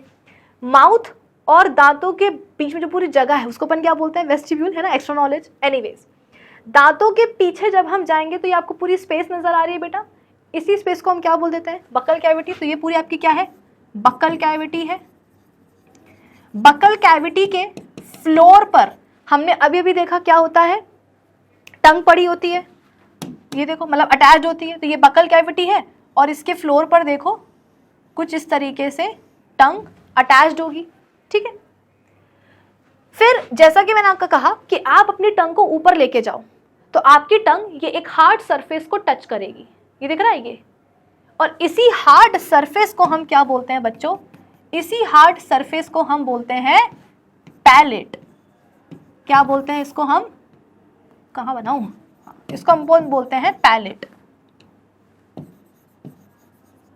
पैलेट, ठीक है। ऊपर क्या है, नाक है। आपको पता है कि यहाँ पर ये क्या होती है, हमारी दो नोस्ट्रिल्स होती है, नाक के छेद होते हैं। एक नाक का छेद अंदर जाके खुलता है एक नेजल कैविटी में, दूसरा नाक का भी छेद आगे जाके खुलेगा दूसरी नेजल कैविटी में, ठीक है। तो ये दो नेजल कैविटीज होती हैं। तो अभी मैं आपको साइड व्यू दिखा रही हूँ, इसलिए आपको केवल एक ही नेजल कैविटी दिखेगी, पर ये बात समझना ना कि हमारे पास दो नेजल कैविटीज होती हैं, ठीक है। तो ये देखो, ये है हमारी दो नेजल कैविटी, ये नोज है, ये नोस्ट्रल हो गई, और ये कहाँ खुलेगी जाके नेजल कैविटी में। So this is nasal cavity. तो आप खुद ही देख लो बेटा कि ये जो पैलेट है, ये जो पैलेट है पूरा, ये इसने क्या किया है, इसने बकल कैविटी, ये पूरी बकल कैविटी है आपकी, दिस इज एंटायर पूरी क्या बकल कैविटी, ये है ना। तो इस पूरी बकल कैविटी और नेजल कैविटी को सेपरेट करने का काम किसने करा है, पैलेट नहीं किया ना। आपकी एनसीईआरटी में नहीं दिया है बेटा, लेकिन फिर भी मैं आपको पढ़ा रही हूँ, क्योंकि आगे जब रेस्पिरेटरी सिस्टम हम पढ़ेंगे तो हम बात करेंगे नेजल कैविटीज के ऊपर। तो कहीं ना कहीं बच्चे के दिमाग में ये आ जाता है कि मैम ये रही बकल कैविटी, ऊपर रही नेजल कैविटी, तो क्या इनके बीच में कुछ सेपरेशन नहीं होता है क्या? अरे होता है ना भाई, वरना हवा चली जाए मुंह में और मुंह को खाना चला जाए नाक में। आई बात समझ में? तो डेफिनेटली यहाँ पर क्या होती है बेटा, एक सेपरेशन आप बोल सकते हो कि होता है between nasal cavities and buccal cavity, और इसी सेपरेशन को हम क्या बोलते हैं, इसी को हम बोलते हैं पैलेट। क्या बोलेंगे? पैलेट। और इसके लिए हम बोलते हैं कि it forms the roof of buccal cavity, it forms the roof of buccal cavity, roof of buccal cavity, है ना। देखो ना, ये इसने क्या करा है, ये पूरी बकल कैविटी थी, ये पूरी क्या, ये बकल कैविटी है, तो देखो इसने रूफ बना दी कि नहीं बना दी। तो it forms the roof of buccal cavity and it separates buccal cavity from nasal cavities, nasal cavities और बकल कैविटी के बीच में ये एक सेपरेशन बना देता है, ठीक है। चलो, तो ये हो गया पैलेट। अब देखो, आगे वाला हार्ड पैलेट होता है, आगे हार्ड होता है और पीछे सॉफ्ट होता है। कई बार, ये एक्स्ट्रा नॉलेज मैं आपको दे रही हूँ, कई बार आपने लोगों को ऐसे जोर से हंसते हुए सुना होगा, ठीक है। ये देखो, ये आपके दांत हैं, तो ये पूरा हो गया हार्ड पैलेट, मतलब ये पूरा क्या है बेटा, पैलेट है, पूरा क्या है, पैलेट, ठीक है। आगे की तरफ होता है हार्ड और पीछे की तरफ होता है यहाँ पर सॉफ्ट पैलेट। आप अपनी टंग से भी टच कर सकते हो, आगे टच करोगे तो हार्ड लगेगा, और जबान को पीछे और ऊपर लेके जाओगे तो आपको सॉफ्ट सॉफ्ट लगेगा। तो वो है पूरा पैलेट ही जो बकल कैविटी की रूफ बना रहा है और बकल कैविटी को सेपरेट कर रहा है नेजल कैविटीज के साथ, लेकिन आगे की तरफ हार्ड होता है, पीछे की तरफ सॉफ्ट होता है, ठीक है। कई बार आपने लोगों को ऐसे हंसते हुए या जोर से ऐसे हंसते हुए देखा होगा, उनके जबान में एक ऐसे एक छोटा सा स्ट्रक्चर, मस्कुलर स्ट्रक्चर जो है आपको ऐसे लटकता हुआ दिखेगा।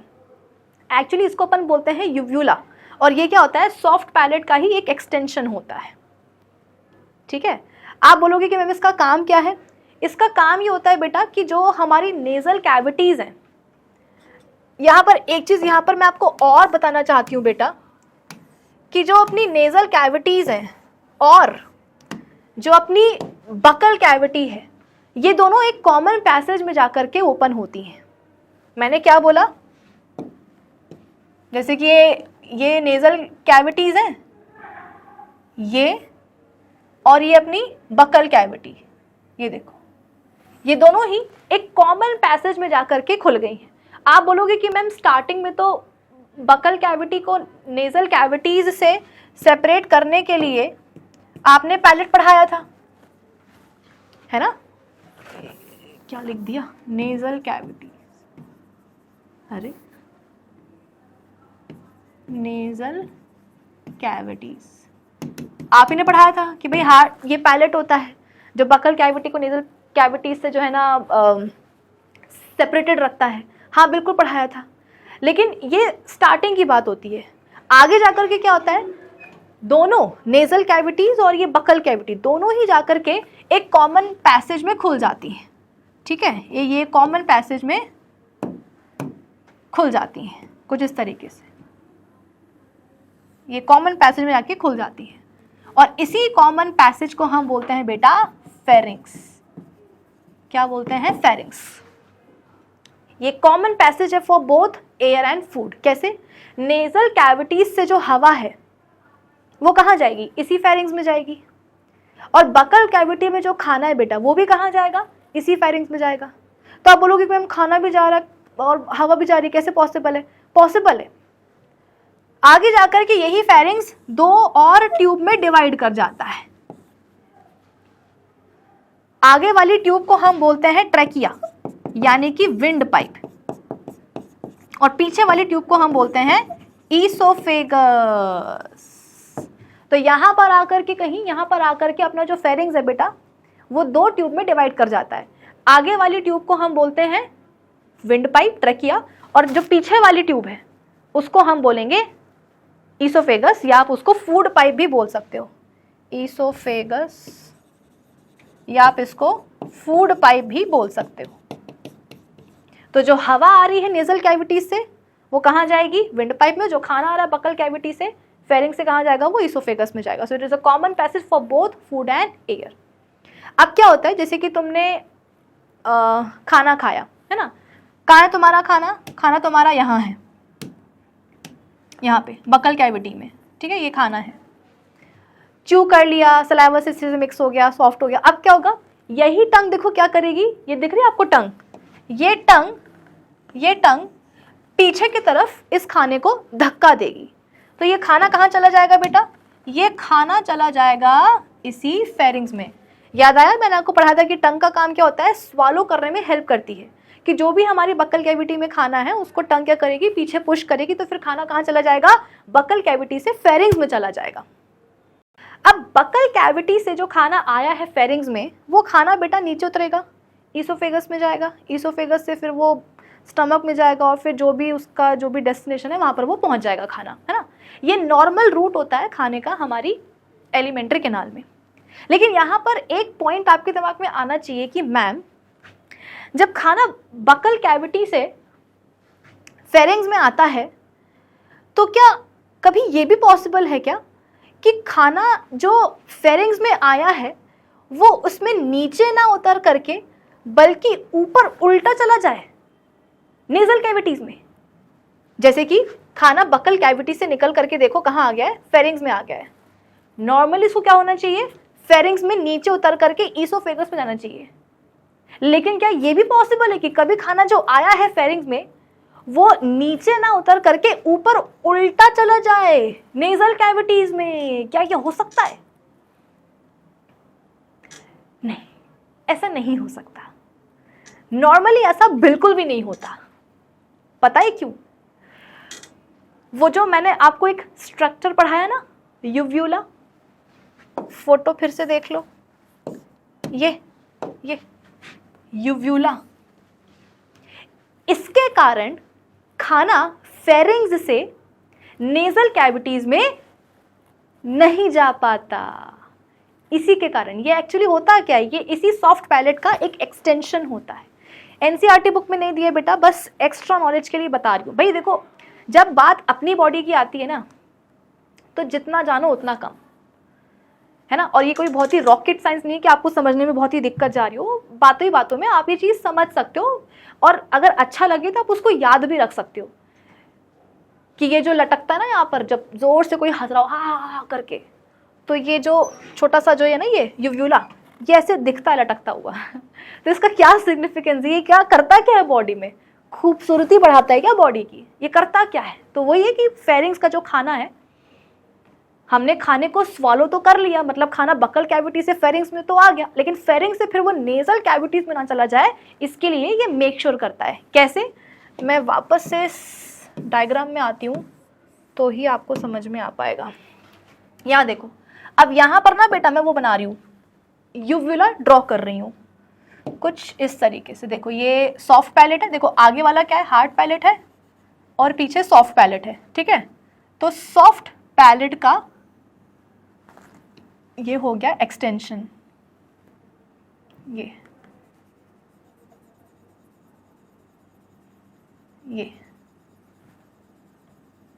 देखा, तो ये है यूव्यूला, यूव्यूला। हाँ, अब देखो पता है होता क्या है कि जब तुमने खाने को निगला, स्वॉलो किया, मतलब जब खाना बकल कैविटी से फेरिंग्स में आया, तो खाना जो है वो तो पगला है।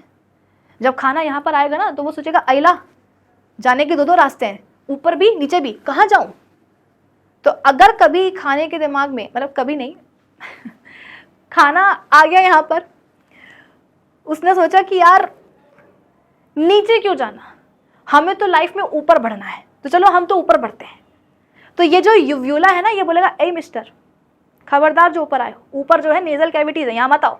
तो खाना बोलेगा नहीं, मैं तो जाके रहूंगा, कौन रोकेगा मुझे। तो ये बोलेगा कि अरे पगले, मैं ही तो रोकूंगा। तो ये जो बेटा यूव्यूला है ना, ये कुछ इस तरीके से ऐसे ऊपर खसक जाता है, ऐसे, ये ऐसे ऊपर की तरफ जो ना ऐसे मतलब मूव कर जाता है, मूव कर जाता है ऐसे। तो इसके ऊपर जाने से क्या हुआ, ऊपर मूव करने से क्या हुआ, आप खुद ही देखो। नेजल कैविटीज की जो ओपनिंग है, जो फेरिंग्स में आकर के खुल रही है, वैसे तो उसको अपन इंटरनल लेयर्स बोलते हैं, पर छोड़ दो, तुम मत याद रखो, बस इतना समझ लो कि भाई यूव्यूला के ऊपर जाने से हुआ क्या, ऊपर मूव करने से हुआ क्या कि नेजल कैविटीज की जो ओपनिंग्स हैं, जो अल्टीमेटली फेरिंग्स में आकर के खुल रही थी बेटा, वो ओपनिंग्स बंद हो जाती हैं, रास्ता ही बंद हो गया। तो खाना बोलेगा मुझे जाना है ऊपर। तो ये बोलेगा यूव्यूला नहीं जा सकते, आए बढ़े, जाओ नीचे। तो खाना बोलता है ओ नो, अब मुझे नीचे जाना पड़ेगा, ठीक है। तो ये ऊपर बेटा मूव कर, जब भी आप स्वॉलो करोगे तो हमेशा क्या होगा, ये यूव्यूला ऊपर मूव कर जाएगा, ताकि जो नेजल कैविटीज की जो ओपनिंग्स हैं वो बंद हो जाए, ताकि खाना फेरिंग से ऊपर ना जाए, वो नीचे ही उसको मजबूर कर दिया जाए कि बेटा तू नीचे जा, तू ऊपर नहीं आ सकता। अच्छा, कभी कभी आपने नोटिस किया होगा कि कभी कभी जब फूड पॉइजनिंग हो जाती है, ठीक है, और लूज मोशंस हो रहे होते हैं, उल्टियाँ हो रही होती हैं, वॉमिटिंग हो रही होती है ढेर सारी, तो कभी कभी ऐसा होता है कि वॉमिट करते करते थोड़ा बहुत जो सेक्रीशंस हैं या जो पानी है वो नाक से भी आने लगता है। मतलब वॉमिटिंग का मतलब क्या, मुंह से ही हम बाहर निकाल रहे हैं जो भी सब्सटेंस, जो भी खाना वाना जो भी है, अपन मुंह से ही बाहर निकाल रहे हैं ना, वॉमिट आउट कर रहे हैं। लेकिन कभी कभी इतने ज़ोर से वॉमिट आती है कि कुछ थोड़ा बहुत जो आप बोल सकते हो कि स्टफ़ है वो आपकी नाक से भी निकलने लगता है। अब पता चला कैसे निकल सकता है नाक से। अच्छा, नाक से भी निकलेगा तो ये नहीं कि मटर निकल रही है, आलू निकल रहा है, पानी पानी, मतलब काफ़ी आप बोल सकते हो कि लिक्विड सेक्रेशन जो है, एकदम पानी पानी जो है आपके नाक से निकलेगा। कैसे कि सपोज खाना यहाँ था, स्टमक में था, वो ऊपर आ रहा है ईसोफेगस में, ईसोफेगस से कहाँ, ये रहा ईसोफेगस। यार मैं ना फेरिंग्स मैंने कुछ ज़्यादा ही लंबा बना दिया है। फेरिंग्स बेटा इतना लंबा होता नहीं है, फेरिंग्स इतना लंबा नहीं होता है, ठीक है। इतना लंबा कतई नहीं होता है फेरिंग्स, पता नहीं क्या सोच के मैंने बना दिया इतना लंबा। इसको मैं ठीक कर देती हूँ, अब फिर भी ठीक है, ठीक है, इतना लंबा नहीं होता है, थोड़ा सा ही होता है, कॉमन पैसेज है ना। हाँ, तो मैं क्या बोल रही थी कि उल्टी आ रही है ना, पेट का जो भी सामान है वो कहाँ आ गया, ईसोफेगस में आया, ईसोफेगस से कहाँ आया, फेरिंग्स में आ गया। अब फेरिंग्स से क्या होगा, वो जो सामान है उल्टी वाला, फेरिंग से वो सामान कहाँ आएगा, बकल कैविटी में आएगा। बकल कैविटी से क्या होगा, उसको हम माउथ से बाहर निकाल देंगे। लेकिन कभी कभी इतना ज़्यादा फूड पॉइजनिंग हो जाती है कि इतना पानी, मतलब पानी भी जो है ना हम पेट में नहीं रख पाते और बाहर निकालते हैं। तो सपोज यहाँ पर पानी है, उल्टी वाला सामान है, वो बकल कैविटी में गया और प्रेशर इतना ज़्यादा होता है कि कभी कभी जो सामान है वो ये फेरिंग से जो है कहाँ चला जाता है, नेजल कैविटीज़ में चला जाता है और नेजल कैविटीज़ से फिर क्या होता है, बाहर निकलता है। तो अगर आपको कभी ऐसी वॉमिटिंग ना हुई है तो बहुत अच्छा है, और जिसको हुई है वो चीज़ समझ सकते, जैसे कि मुझे हुई है, ठीक है, मुझे हुई है। एक बार पता नहीं कौन सा फेस्टिवल था, मेरी बुआ लेके आई थी, दूर की बुआ लेके आई थी मिल्क केक मिठाई, और मेरे को मीठा बहुत पसंद है, मैंने पेल दी मिठाई, और फिर जो उल्टी हुई, वाह वाह वाह, मज़े आ गई। एनीवेज, तो वो ये यहाँ वहाँ की सारी बातें हमने कर ली हैं। तो बेसिकली अभी तक हमने क्या क्या पढ़ लिया? अभी तक हमने बेटा अपना बकल कैविटी का पूरा निपटा लिया। बोलोगे कि मैम बकल कैविटी में इतना टाइम लग गया, तो क्या करें, सामान इसमें ज़्यादा है ना, हमारे दांत हैं, टंग है, पैलेट है।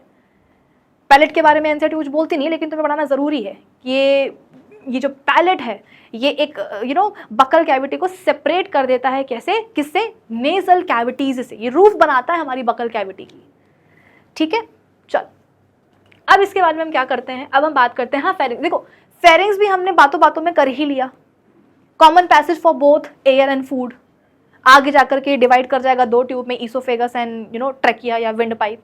आगे वाली जो ट्यूब है वो होती है विंड पाइप। जैसे कि दो ट्यूब है, आप सपोज मुझे ऐसे सामने से देख रहे हो, तो यहाँ पर आपको जो फर्स्ट ट्यूब मिलेगी वो होगी ट्रैकिया, विंड पाइप, और उसके पीछे होगा क्या, मेरा ईसोफेगस यानी कि फूड पाइप, ठीक है। चल, अब ईसोफेगस की बात निकली ही है तो आ जाओ, ईसोफेगस की हम बात कर ही लेते हैं बेटा। तो ईसोफेगस जो है, ईसोफेगस आप बोल सकते हो कि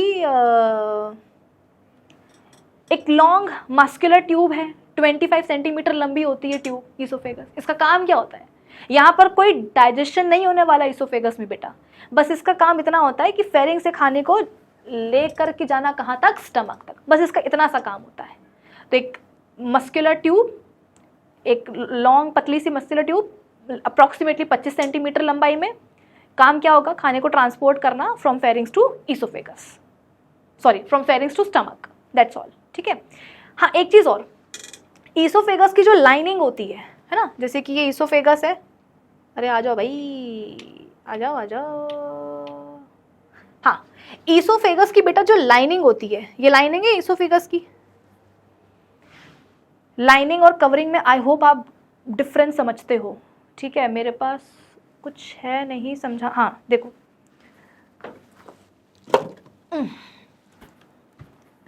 ये बॉटल है, कोई पेड प्रमोशन नहीं हो रहा है यहाँ पर, ठीक है। यहाँ पे तो धोनी है, ये तो चल सकते हैं, है ना, देखो यहाँ पे। तो सपोज मेरे पास ये ट्यूब है, अब अगर मैं आपसे बोलूँ बेटा कि तुम इसकी कवरिंग बनाओ, या हाँ चलो तुम इसकी कवरिंग बनाओ, तो तुम क्या करोगे, इसके ऊपर बाहर से कवर लगा दोगे, जैसे कि ये जो स्टिकर है ना, ये क्या है, फिलहाल इसकी कवरिंग है, कंप्लीट कवरिंग नहीं है, लेकिन हाँ थोड़ा बहुत तो ये क्या कर रहा है, पाइप को कवर कर ही रहा है ना। तो ये क्या है, ये भी इसकी कवरिंग है, ठीक है। अब अगर यही चीज़ निकाल करके मैं इस बॉटल के अंदर की तरफ की जो दीवार है उसमें लगा दूं, तो वो क्या बन जाएगी, लाइनिंग। तो बाहर होती है कवरिंग और अंदर होती है लाइनिंग, समझे।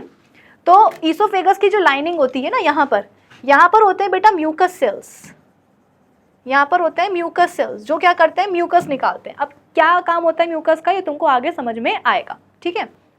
उसके अलावा ये जो बेटा आपकी ईसोफेगस है, मस्कुलर ट्यूब है, तो इसकी जो मसल्स होती है ना, इसकी मसल्स में रिदमिक तरीके से कॉन्ट्रैक्शन एंड रिलैक्सेशन होते हैं। जैसे कि मैंने आपको क्या बताया कि इसका काम क्या होता है, खाने को फेरिंग से स्टमक तक लेकर के जाना।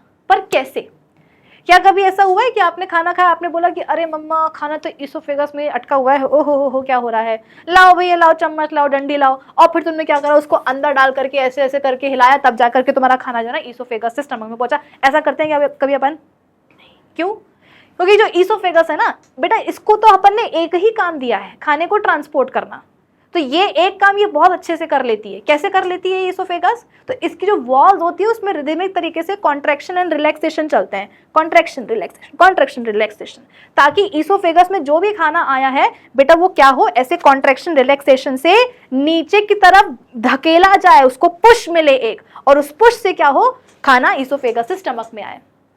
आप ये चीज़ अपने घर पे भी कर सकते हो। सपोज आपके पास एक नॉर्मल सा वो पानी वाला पाइप है, ठीक है, और उस पानी वाले पाइप में आप कोई बॉल या कुछ भी आपके पास हो, छोटा सा ऑब्जेक्ट, वो आप डाल दो।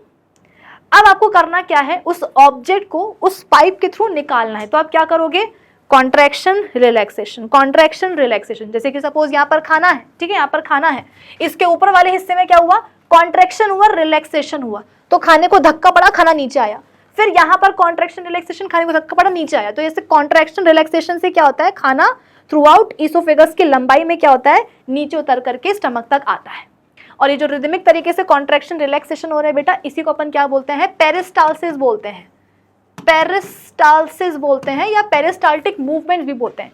थ्रू आउट हमारी एलिमेंट्री कैनाल में बेटा क्या होता है, ये पेरिस्टाल्टिक मूवमेंट्स होते रहते हैं। क्यों, हमारी पूरी एलिमेंट्री कैनाल बेटा मस्कुलर ट्यूब ही तो है ना, तो मस्कुलर ट्यूब है, पूरी ट्यूब मसल की बनी हुई है, मस्कुलर वॉल है, तो मस्कुलर वॉल में क्या होगा, वही rhythmic contraction relaxation, peristalsis. Stomach में भी होगा, स्मॉल इंटेस्टाइन में भी होगा, लार्ज इंटेस्टाइन में भी होगा। पूरी एलिमेंट्री कैनाल में बेटा क्या होता है, पेरिस्टाल्टिक मूवमेंट होते रहते हैं, ताकि जो खाना है ना वो नीचे उतरता जाए, धक्का ना मारना पड़े ऊपर से। ओके, तो ईसोफेगस में बस आपको इतना ही पढ़ना है। रीड कर लेते हैं। The food we swallow passes through a pipe which leads to the stomach, the pipe called food pipe या esophagus. It is a muscular tube. It transports food from pharynx to stomach. The transportation of food occurs with the help of peristalsis in its wall, which is rhythmic contractions and relaxation. Wall of esophagus has mucus lining, जिससे कि mucus जो है आप बोल सकते हो कि बनता है, निकलता है, to keep the food या bolus lubricated. अब जो खाना esophagus के थ्रू स्टमक में जा रहा है, हो सकता है कि खाना क्या हो, बीच में जो है ना थोड़ा सा ड्राई हो गया हो, तो वही जो म्यूकस सेल्स होते हैं, जो म्यूकस लाइनिंग होती है ईसोफेगस की वॉल में, वहाँ से निकलता है म्यूकस, और वो म्यूकस क्या करता है, खाने को लुब्रिकेट करने का, गीला रखने का काम करता है। ठीक है, चलो next part is stomach. Stomach एक जे शेप का मस्कुलर ऑर्गन है या स्ट्रक्चर है, जो कहाँ पाया जाता है, हमारे आप बोल सकते हो कि बॉडी के थोड़ा सा लेफ्ट साइड में पाया जाता है ना, लेफ्ट साइड में पाया जाता है। तो स्टमक जे शेप का, इसका जो शेप है देखो वो कैसा होता है, आपको लगेगा जैसे कि जे बना हुआ है यहाँ पर, जे, ये जे ऐसे ही बनाते हैं अपन, जे, अरे ऐसे बनाते हैं ना जे, तो देखो ना जे शेप का यहाँ पर आपको स्टमक दिख रहा होगा, एक मस्कुलर ऑर्गन या स्ट्रक्चर आपको दिख रहा होगा। ठीक है, और ये बॉडी के थोड़ा सा लेफ्ट साइड में प्रेजेंट होता है, एब्डोमिनल कैविटी के लेफ्ट साइड में, बिनेथ द डायफ्राम। डायफ्राम पता है क्या होता है, देखो बेटा हमारी जो पूरी बॉडी है अंदर से खोखली है, जिसको अपन बोलते हैं बॉडी कैविटी, और इसी बॉडी कैविटी में क्या होता है, सारे अपने इंटरनल ऑर्गन्स सिचुएटेड होते हैं। ठीक है, तो जैसे कि ये एक इंसान है, अरे बहुत ही भद्दा सा बन गया, ठीक है, और ये इसके दो पैर हो गए।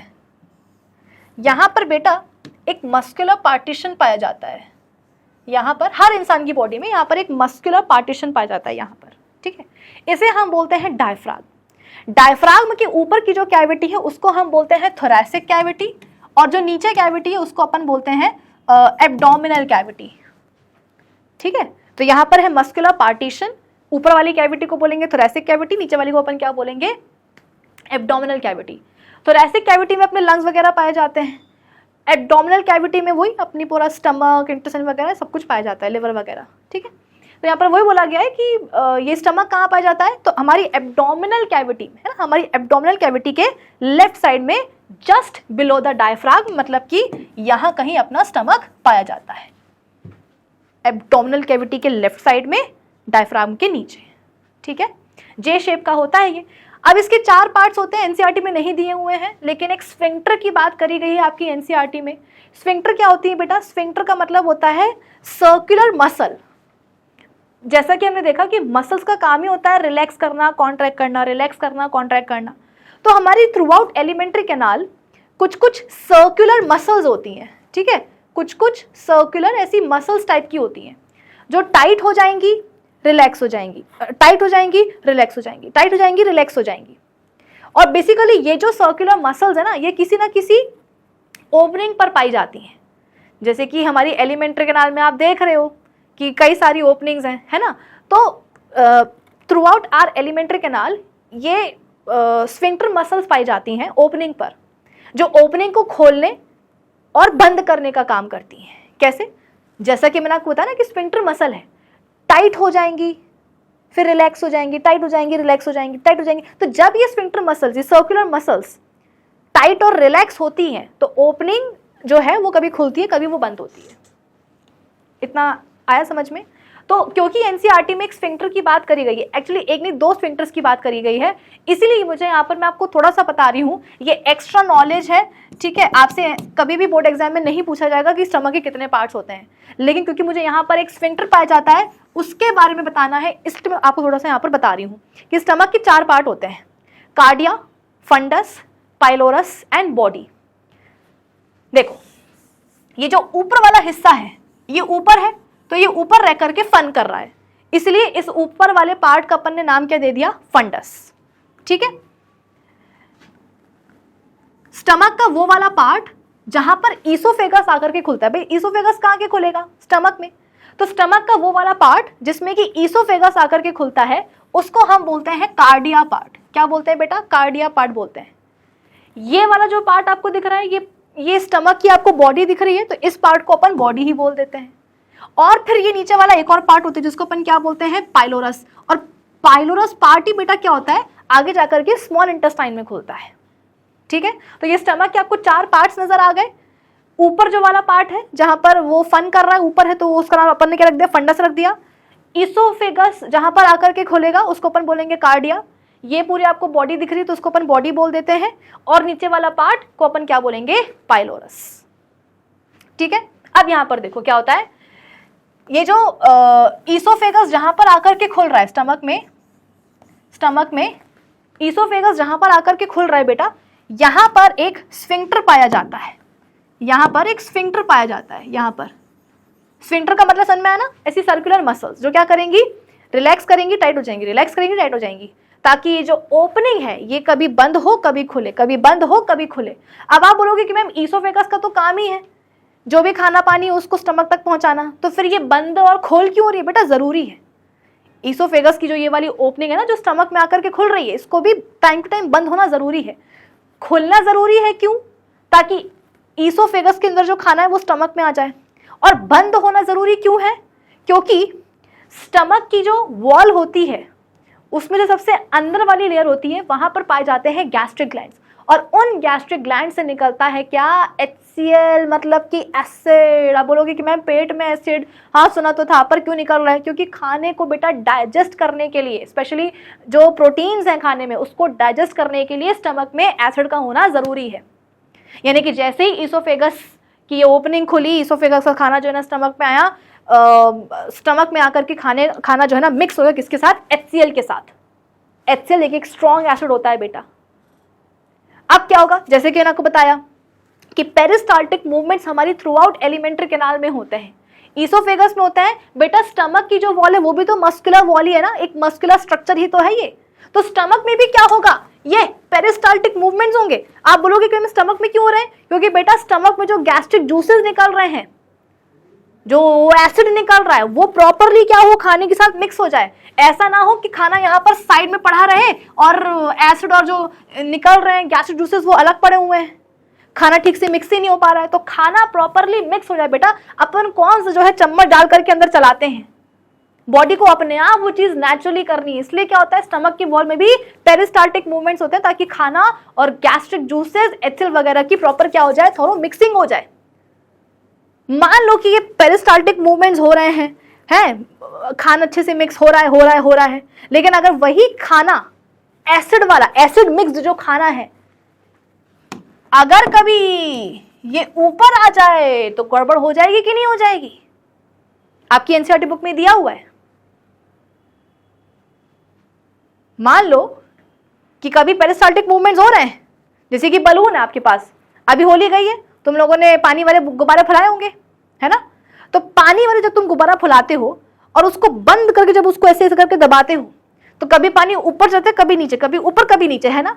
तो अगर स्टमक में पेरिस्टाल्टिक मूवमेंट्स हो रहे हैं बेटा, तो चांसेस हैं कि स्टमक का जो HCl है वो इस ओपनिंग के थ्रू ईसोफेगस में चला जाए और ईसोफेगस की बेटा वॉल को डैमेज कर दे।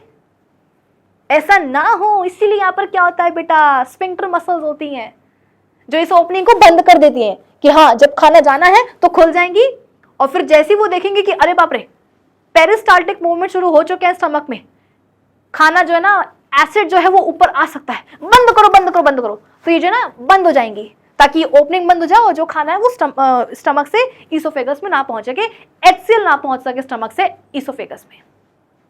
कभी कभी क्या होता है बेटा, थोड़ा बहुत जो है HCl ईसोफेगस में आ भी जाता है, तो हम बोलते हैं कि मम्मी पता नहीं क्यों जलन हो रही है, मम्मी पता नहीं। फिर मम्मी बोलती है कि लो पियो इनो, आई पड़े। किसने कहा तत्ता खाने के लिए?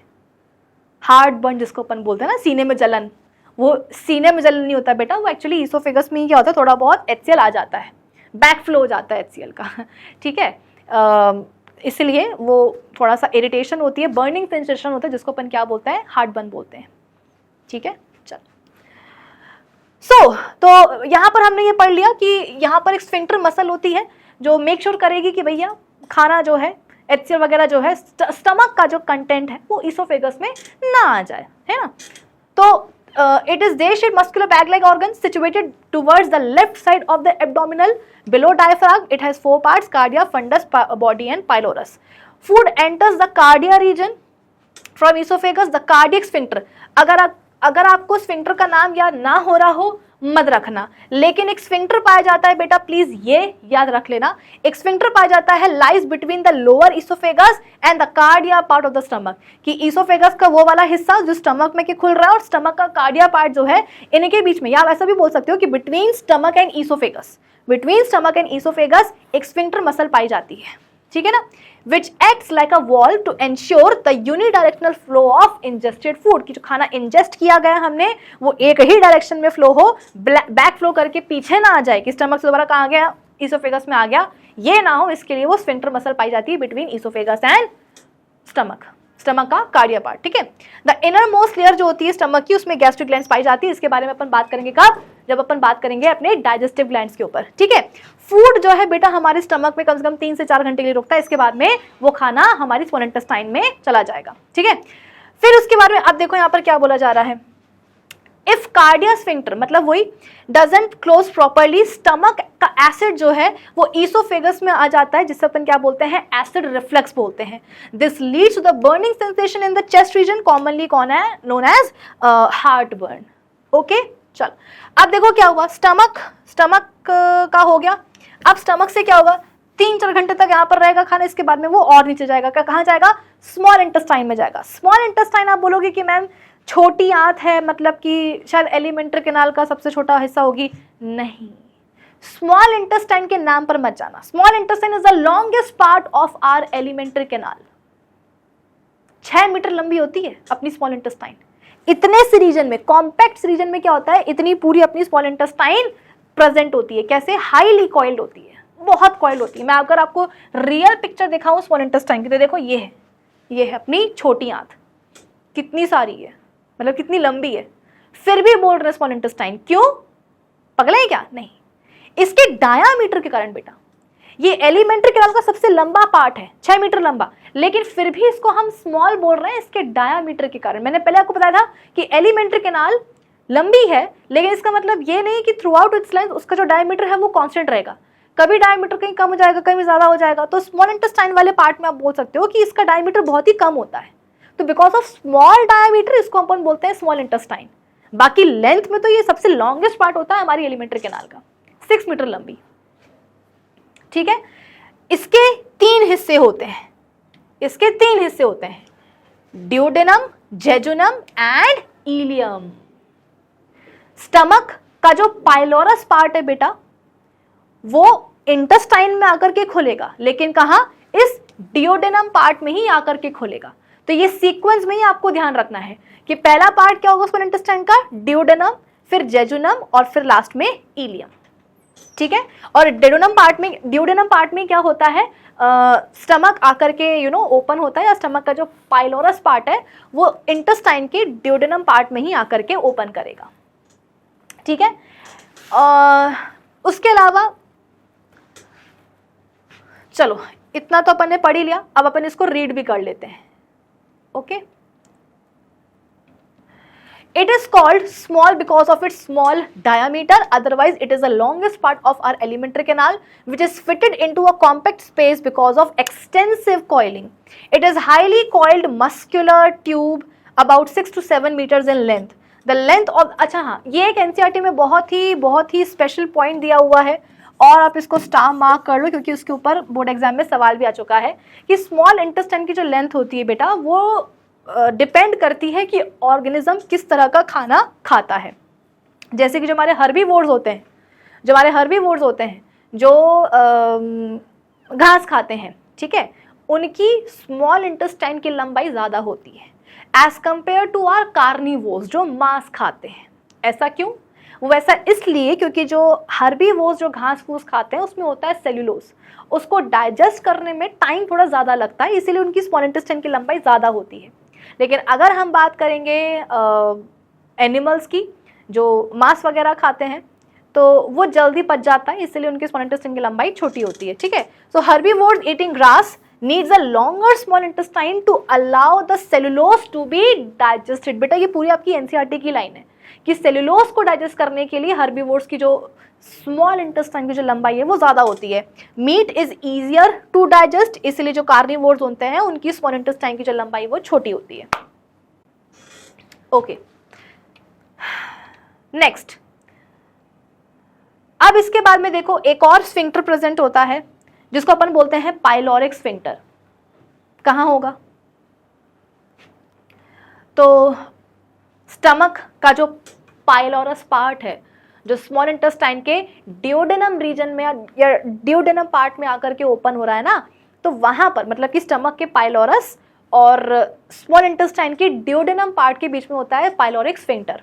इसका क्या काम होता है? इसका काम ये होता है कि धीरे धीरे करके स्टमक का खाना स्मॉल इंटेस्टाइन में भेजना। ये नहीं है कि धमाक से खाना जो है स्मॉल इंटेस्टाइन में आ जाए, स्टमक से आएगा स्मॉल इंटेस्टाइन में खाना है, क्योंकि बेटा वैसे भी क्या है, स्मॉल इंटेस्टाइन का जो डायमीटर है वो बहुत ही छोटा सा है, तो स्टमक का खाना एकदम से फचाक करके स्मॉल इंटेस्टाइन में नहीं आना चाहिए बेटा। इसीलिए जो पाइलोरिक स्फिंक्टर है ये मेक श्योर करता है कि स्टमक का खाना धीरे धीरे करके क्या हो, स्मॉल इंटेस्टाइन में पहुंचे। Okay, so located at the junction between the pylorus of the stomach and duodenum of the small intestine to prevent the backflow of the food। small intestine receive the secretions। अच्छा, इसके अलावा क्या होता है बेटा, small intestine एक complete site है खाने के डाइजेशन की, यानी कि अगर ये आपकी एनसीईआरटी बुक में भी लिखा है कि अगर आपसे कोई पूछे कि बताओ खाने का कंप्लीट डाइजेशन कहाँ होता है, तो आप बोलोगे हमारी स्मॉल इंटेस्टाइन। कैसे? तो स्मॉल इंटेस्टाइन में लिवर और पैनक्रियास के भी डाइजेस्टिव जूसेस आकर के ऐड हो जाते हैं। प्लस स्मॉल इंटेस्टाइन में खुद की क्या होती है, इंटेस्टाइनल ग्लैंड्स होती हैं जो निकालती हैं इंटेस्टाइनल जूस जिसमें होते हैं अलग अलग तरह के एंजाइम्स। तो उसके साथ साथ लिवर और पैनक्रियास का भी सपोर्ट मिल जाएगा, तो अल्टीमेटली ढेर सारे एंजाइम्स हो जाएंगे स्मॉल इंटेस्टाइन में और इसीलिए खाने का वहाँ पर कंप्लीट डाइजेशन हो जाएगा। Fats, proteins and carbs completely small intestine में ही आकर के डाइजेस्ट होते हैं। Last one is large intestine. Large क्यों बोल रहे हैं? नहीं, ये लॉन्गेस्ट पार्ट नहीं इंटेस्टाइन का। लॉन्गेस्ट कौन है? Small intestine, 6 metre long. ये तो बेटा केवल 1.5 मीटर लॉन्ग पार्ट होता है हमारी एलिमेंट्री कैनाल का, बट फिर भी इसको लार्ज क्यों बोल रहे हैं? क्योंकि इसका डायमीटर लार्ज होता है, ठीक है। तो स्मॉल इंटेस्टाइन कहाँ की खुलेगी? लार्ज इंटेस्टाइन में। इसके भी 3 पार्ट्स होते हैं, कौन कौन से? Caecum, colon and rectum. मैं आपको पिक्चर दिखाती हूँ, देखो होता क्या है। जैसे कि मान लो ये आ रही है अपनी स्मॉल इंटेस्टाइन, ठीक है, ये आ गई स्मॉल इंटेस्टाइन, या ऐसे नहीं, ये आ गई स्मॉल इंटेस्टाइन। स्मॉल इंटेस्टाइन को कौन सा वाला पार्ट? डियोडेनम, जेजुनम और इलियम। इलियम वाला पार्ट जो होता है ना स्मॉल इंटेस्टाइन का, वो आके खुलता है लार्ज इंटेस्टाइन में, ठीक है। लार्ज इंटेस्टाइन के कौन से वाले पार्ट में? सीकम पार्ट में। कहाँ? सीकम पार्ट में। तो ये क्या बना दिया मैंने? Caecum part of large intestine. फिर यहां से निकलता है कोलोन, नेक्स्ट पार्ट। और कोलोन के भी आपको जो ना बेटा 3 हिस्से नजर आएंगे। ये वाला हिस्सा जो ऊपर जा रहा है तो असेंडिंग कोलोन, ये वाला जो इससे हॉरिजॉन्टल जा रहा है इसको अपन क्या बोलेंगे? ट्रांसवर्स कोलोन, और ये जो नीचे जा रहा है इसको अपन क्या बोलेंगे? Descending colon. तो ascending colon, transverse colon and descending colon, ठीक है। तो ये लार्ज इंटेस्टाइन है बेटा, इसके 3 पार्ट्स मैं आपको बता रही हूँ। ध्यान रखना, स्मॉल इंटेस्टाइन का जो इलियम पार्ट होता है वही लार्ज इंटेस्टाइन में आकर के ओपन होता है। स्मॉल इंटेस्टाइन का इलियम पार्ट लार्ज इंटेस्टाइन में आकर के ओपन होता है। लार्ज इंटेस्टाइन में भी कौन से पार्ट में? सीकम पार्ट में, ठीक है। सीकम से आगे फिर क्या आता है? कोलॉन, जिसके 3 हिस्से होते हैं, ascending, transverse and descending. And descending colon फिर अल्टीमेटली क्या होता है? लार्ज इंटेस्टाइन के आखिरी पार्ट में जाके खोलेगा, जिसको अपन बोलेंगे रेक्टम। क्या बोलेंगे बेटा? Rectum. So this is rectum part. इसको मैं बना देती हूं, दिस इज रेक्टम पार्ट, ठीक है। This is rectum part.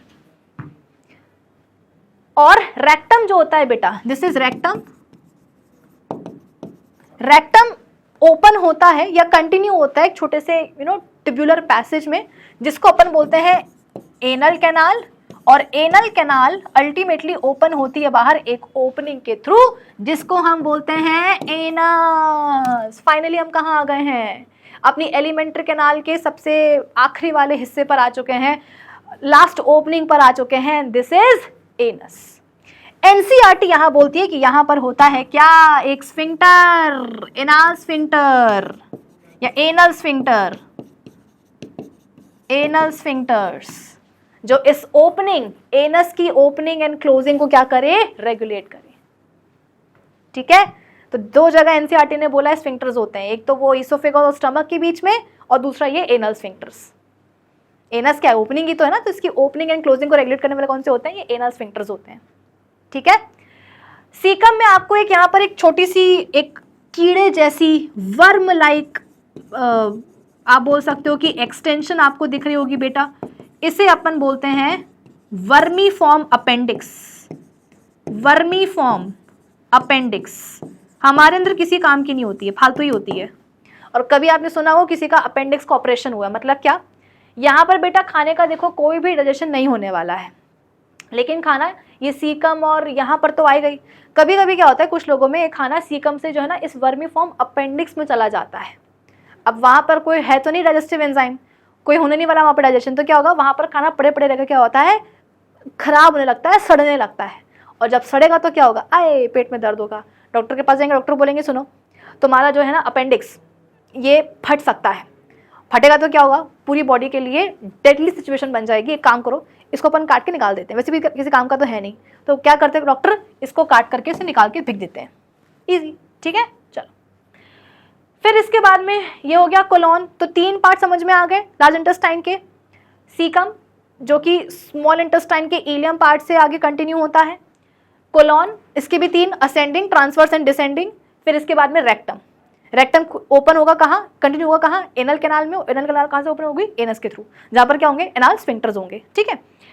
खाना नहीं, जो भी अपना खाना डाइजेस्ट हुआ, अब्जॉर्प्शन हुआ है ना, यहाँ पर क्या आया? पूरा अपना वेस्ट आ गया। अब जो स्टूल है बेटा, जो स्टूल है जिसको कि हमें बॉडी के बाहर क्या करना है? एलिमिनेट करना है, वो बेसिकली कहाँ होती है? इस डिसेंडिंग कोलॉन में जो है ना इकट्ठी होती है। फिर क्या होता है? वहां से इकट्ठी होकर के कहाँ आती है? रेक्टम में आती है। और फिर जब रेक्टम स्टूल से फुल हो जाता है तो फिर हमें प्रेशर बनता है, और उसी प्रेशर से क्या होगा? फिर हम जाएंगे और फिर बाहर आ जाएगी पोटी, इजेशन। ओके, चलो। सो इट इज कहाँ गया? Okay, ileum opens into large intestine, the long tube-like organ that is connected to the small intestine at one end and the anus at the other. It is large intestine because of its large diameter. इसके भी 3 हिस्से होते हैं। ये देखो actual image है large intestine की। ये सीकम हो गया, ये वर्मीफॉर्म अपेंडिक्स हो गया, ये कोलॉन हो गया, ये रेक्टम हो गया, और ये एनल कैनाल हो गई, ठीक है। ये देखो, Cecum has no such function in our body, but it inhabits some symbiotic bacteria which provides vitamins in the body, ठीक है। Cecum ओपन होता है कोलॉन में। कोलॉन डिवाइडेड होता है 3 पार्ट में, ascending, descending and transverse. Descending open होता है रेक्टम में। The rectum is a chamber that begins at the end of the large intestine and ends at the anus.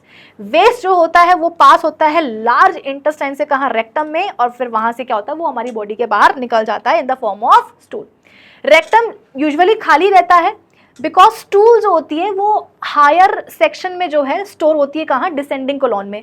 Eventually descending colon जब full हो जाता है तो फिर वहां से स्टूल जो है रेक्टम में आता है, जिसके कारण हमको पॉटी जाने का प्रेशर बनता है।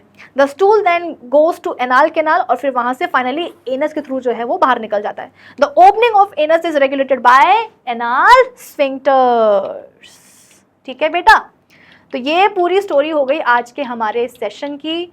आई नो थोड़ा सा लंबा हो गया सेशन, पर अब क्या करें, देखो कभी कभी जो है ना अपन को ज़्यादा पढ़ना भी पड़ता है। ठीक है, पैलेट के बारे में आई होप यहाँ पर मैंने तुमको रीड करवा दिया हो। तो it forms the roof of the buccal cavity. Oral cavity और नेजल कैविटी को ये अलग अलग करने का काम करता है। आप चाहो तो ये वाला पार्ट छोड़ देना, ये अपन ने एक्स्ट्रा के लिए पढ़ लिया था। ठीक है, तो इस तरीके से अपन ने पूरा कर लिया है बेटा क्या, अपनी एलिमेंट्री कैनाल को, पूरी एलिमेंट्री कैनाल हमने डिस्कस कर ली है। ठीक है, हमने अपनी शुरुआत करी थी किसके साथ, माउथ के साथ, और हम एनस तक पहुंच गए पूरा। तो ये सारे पार्ट्स हमने डिस्कस कर लिए हैं। अब जो हमारा अगला सेशन होगा ना बेटा, उसमें हम बात करेंगे अपने डाइजेस्टिव ग्लैंड्स की।